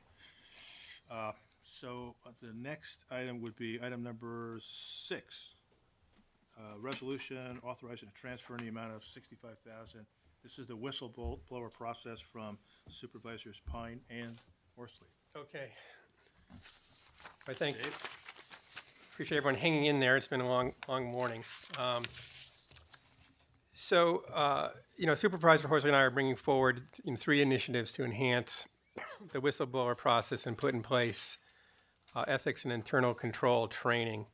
So, you know, the impetus of all this was, you know, we've unfortunately had 6 incidents in the county by my count of financial fraud or embezzlement. Patola Valley, Woodside, Community College District, the Belmont Water District, the Mosquito Abatement District, and we had a problem with our public administrator. So we've kind of been on a bad run here. But overall, you know, the reports say that organizations, whether they be private or public, can lose on average of 5% to fraud. So I do think it's incumbent on us to do everything we can to minimize that. I mean, the public sector demands the highest standards of ethical behavior. And, so many people have just given up on government these days. And when they see these things happen, I would submit that the kind of the cost and that cost, it just sours people. And they just think the government can't function. So the three incentives that were described in the memo briefly, and there's a couple other folks that will speak to these. One is a website. Basically, this is simple enough, is to consolidate information about the whistleblower process and onto one website, make it easily accessible to people, provide a mechanism for people to actually report any concerns via the web, which you cannot do that today. So that's a small item. Secondly, is to have a toll-free hotline managed by a third party. The benefit of this is it's anonymous and independent, and it's become a common practice, or it's more and more cities and counties are adopting these third-party providers because if it's anonymous and independent, employees feel more comfortable making reports. And it turns out that employee tips are one of the best ways to find fraud. And then finally, there's a training element, which Donna Valancourt will speak to, consisting of web training for all employees and then more focused training for people who deal with financial matters and deal with the actual money. There's two initiatives that I brought forward back in November, which are not on the list. These involve efforts by the controller, which I believe he'll be pursuing through, independently using his own budget resources. And those being to use analytic software to look for problems and to make sure that we are use best practices in our independent auditing function. These initiatives, I'll point out, are really focused on providing training and tools for our employees. This hotline and this web is at this time not really focused outwardly to the public, but that certainly could happen if we find this to work well. And also, I think another big potential here is that hopefully some other agencies will piggyback on this, particularly the training. I recently was thumbing through Donna this catalog. We have that regional training consortium. And I think Donna will speak to the fact that, an ethics component or an internal control component could be part of this. So, maybe some other cities could take advantage of it. So, again, I appreciate you hanging in there here after this long morning. I think Supervisor Horsley may have a few comments, and I know that Controller Adler and Donna Valancourt have a few comments. Mr. Horsley. Thank you, Dave. Well, first of all, I want to say I appreciate the work that Supervisor Pine and Michael Barber actually put into this. We did meet and work on this. And I also appreciate Bob Adler. I have some skepticism about the initial cost, which is really over $250,000. And our controller, on his own volition, without me twisting his arm, actually agreed that he would be able to handle those additional costs through his own budget, and if he was not able to, he would actually come through the regular budget process. I was really interested in the training element because I was wondering about, the idea of having an ongoing training class. I thought was something that's very difficult for 24-hour operations. So, for example, like you couldn't have nurses going to a class or police officers, deputy sheriffs. They're 24/7, but having it online was important to me. And because somebody could do this online as opposed to having to go off to a class and charging either overtime or shorting a shift. And I also, as a former teacher, I was really interested I wanted to see a lesson plan. That's been done. And really thank Donna Valancourt, thank my colleague Dave Pine for being patient with all my demands. And I think it's a good product and it's a good process. Ultimately, what both of us would like to be able to do once this is online and up is have other agencies use it. Now, you'll never prevent everything where you have, in a case of the unfortunate mosquito abatement district where the two people were the only people handling money and they were in collusion. That's very difficult.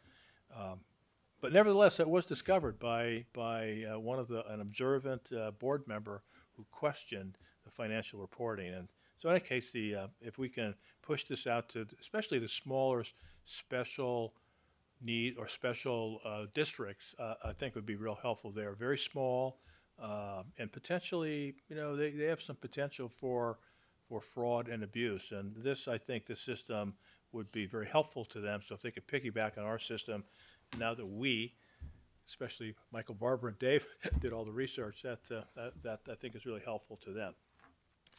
Supervisor Groom, you had some comments, or no, you didn't? Questions? I'd like to hear from Donna and Donna? Sure, but you.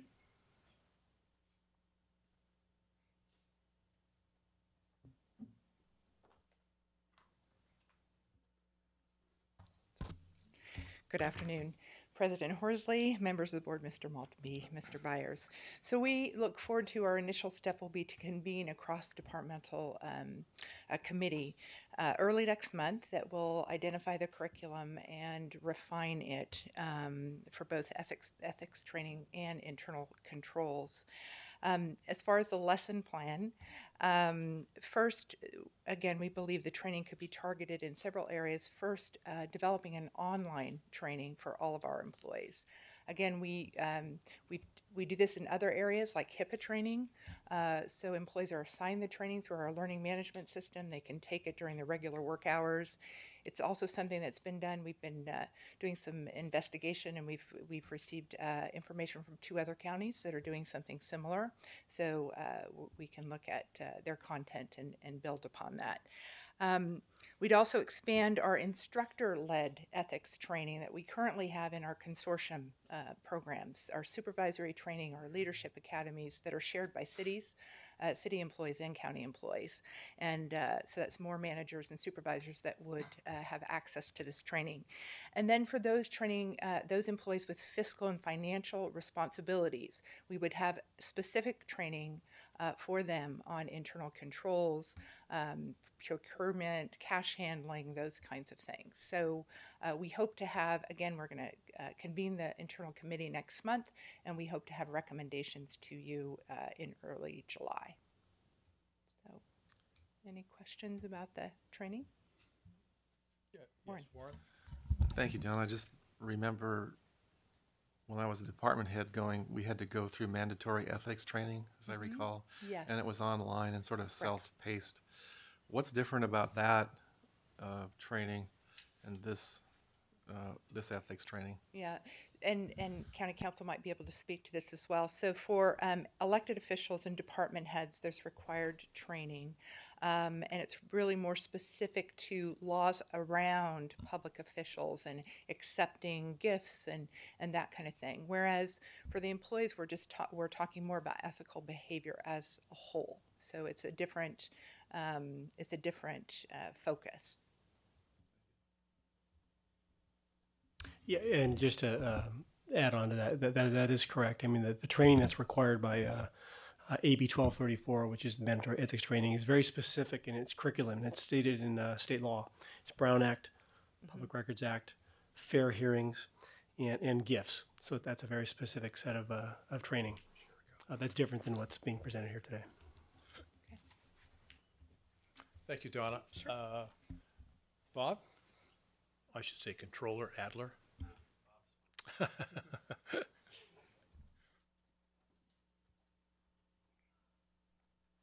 afternoon, President Horsley, members of the board, Mr. Maltby, Mr. Byers. Thank you for continuing to work on this effort. I believe that it's noteworthy and commendable that your board is considering enhancing the county's ethical and internal control framework. Basically, these initiatives, as proposed by President Horsley and Supervisor Pine, go far in conveying the message to our taxpayers and employees that you as county leadership will not tolerate unethical behavior, fraud, waste, or abuse of taxpayer funds.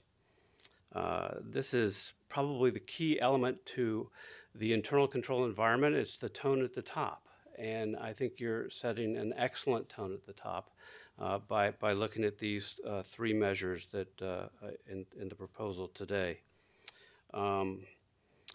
You'll also improve, you're going to improve the whistleblower process, and as Supervisor Pine pointed out, this is one of the most effective tools that we can have in letting employees tell us where they suspect unethical behavior, fraud, waste, and abuse.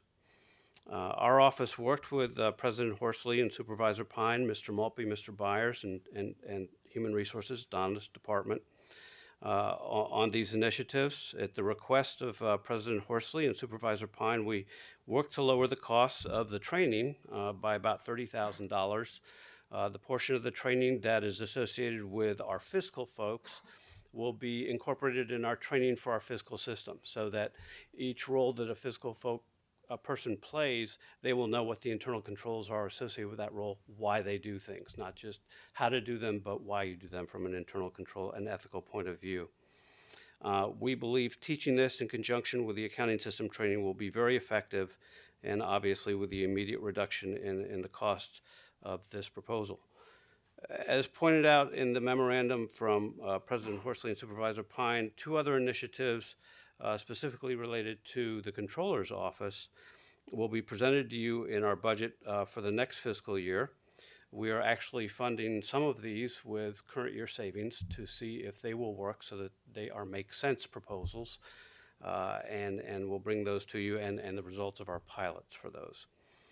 Those include the automated analytical review of the thousands and thousands of transactions that run through our financial system. There are algorithms you can use for data mining, as well as a review of best practices for our internal audit division. In short, the Controller's Office strongly supports these initiatives. Thank you for continuously improving the internal control environment for our taxpayers. I'll answer any questions you may have.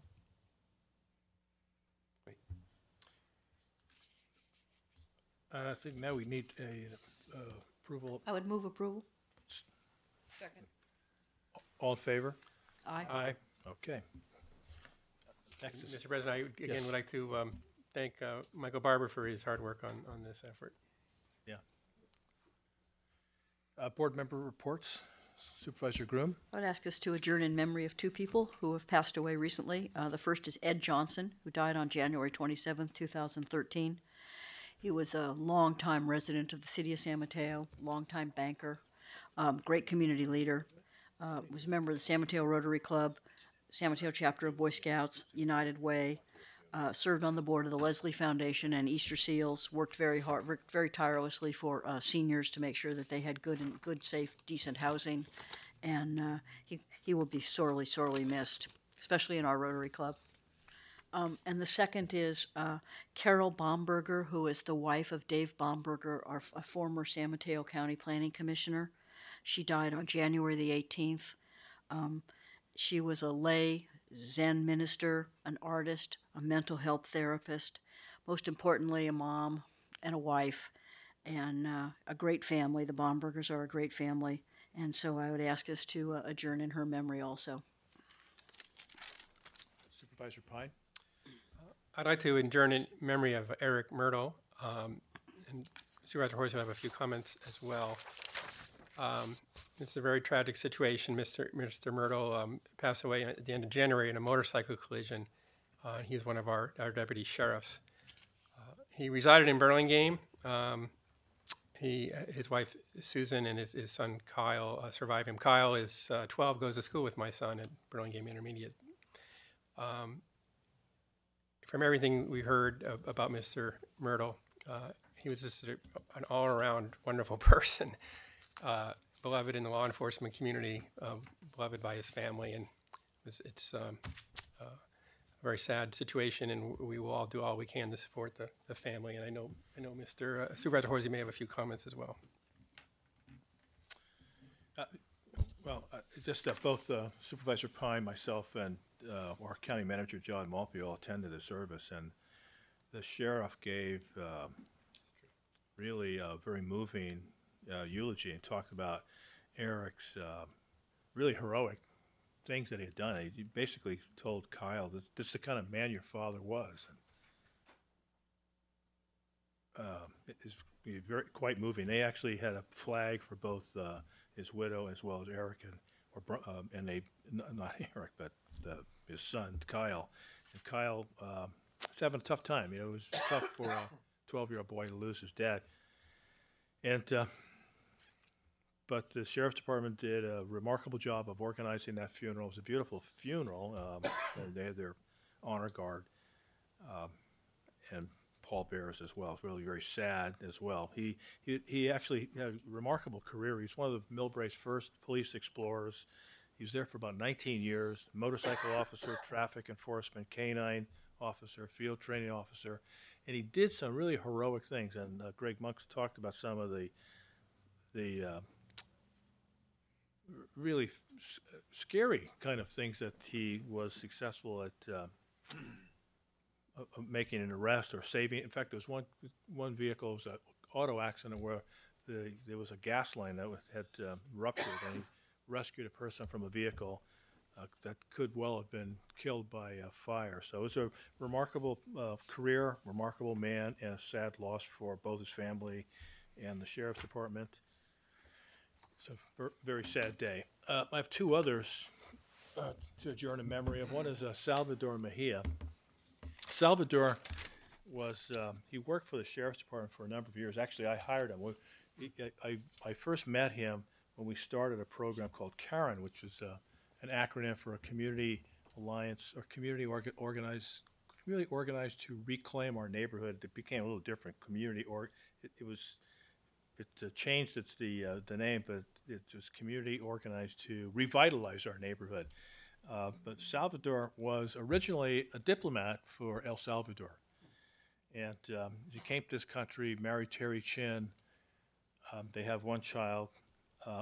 He was such a great volunteer, I eventually hired him to be a program specialist. Sure. And he not only did a great job in North Fair Oaks, and he knew everyone in that community, and he was a great ambassador for us, but he also knew people over in all of the sheriff's office jurisdiction on the coast side. He knew people at Moon Ridge as well as Pescadero. He was one phenomenal representative for the county and for the sheriff's department. So his loss will be deeply felt by his family as well as the community. Other person is adjourned in memory of Dave Burlingame.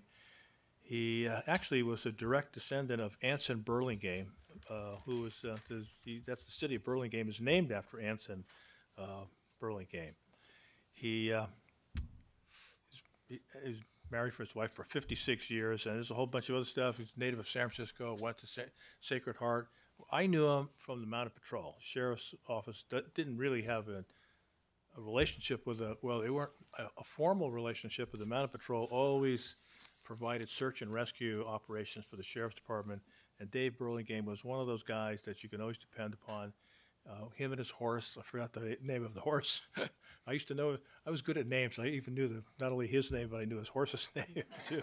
In any case, he was a great guy and passed away at the age of 79. Supervisor Tessier? Yes, I just want to bring up an item that I would hope we can add to our legislative agenda. And unfortunately, I haven't had a chance to talk to Mary McMillan about this, but I'm very concerned over the court closings in North County. I recognize why the courts have to do it. The state has taken more and more money away from our courts, but what I would like us to do is meet with our legislators, meet with our North County cities, and really press to get more state dollars back into our courts. When you look at how disadvantaged the North County will be by this, just the travel time alone, I know because it takes me sometimes just an hour to get here driving. So there's the time, there's the distance, there's the cost, and there's the inconvenience. If they don't drive, do you know how long it takes to get here on public transportation? There's a real geographic disconnect here. And I really believe we need to work with our legislative delegation and try to bring more monies back into our court system. I mean, our county is a short distance compared to places like San Bernardino, where they have to go over 100 miles to get to the courts. I mean, that just isn't fair.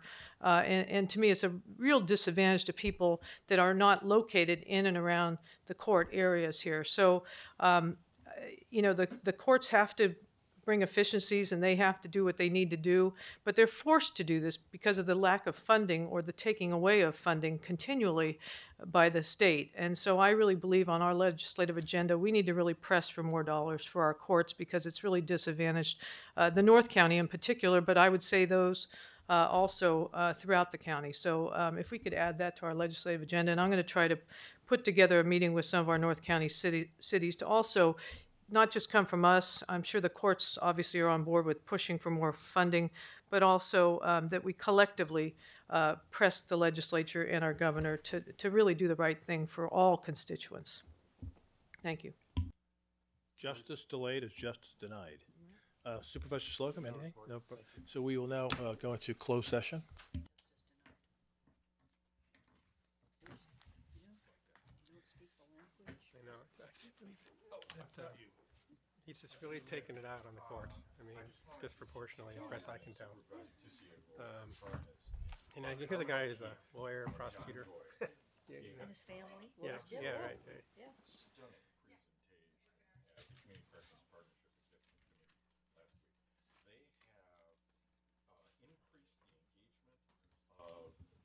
AB 109 population in 27% last October 22nd to 93%. And they've increased in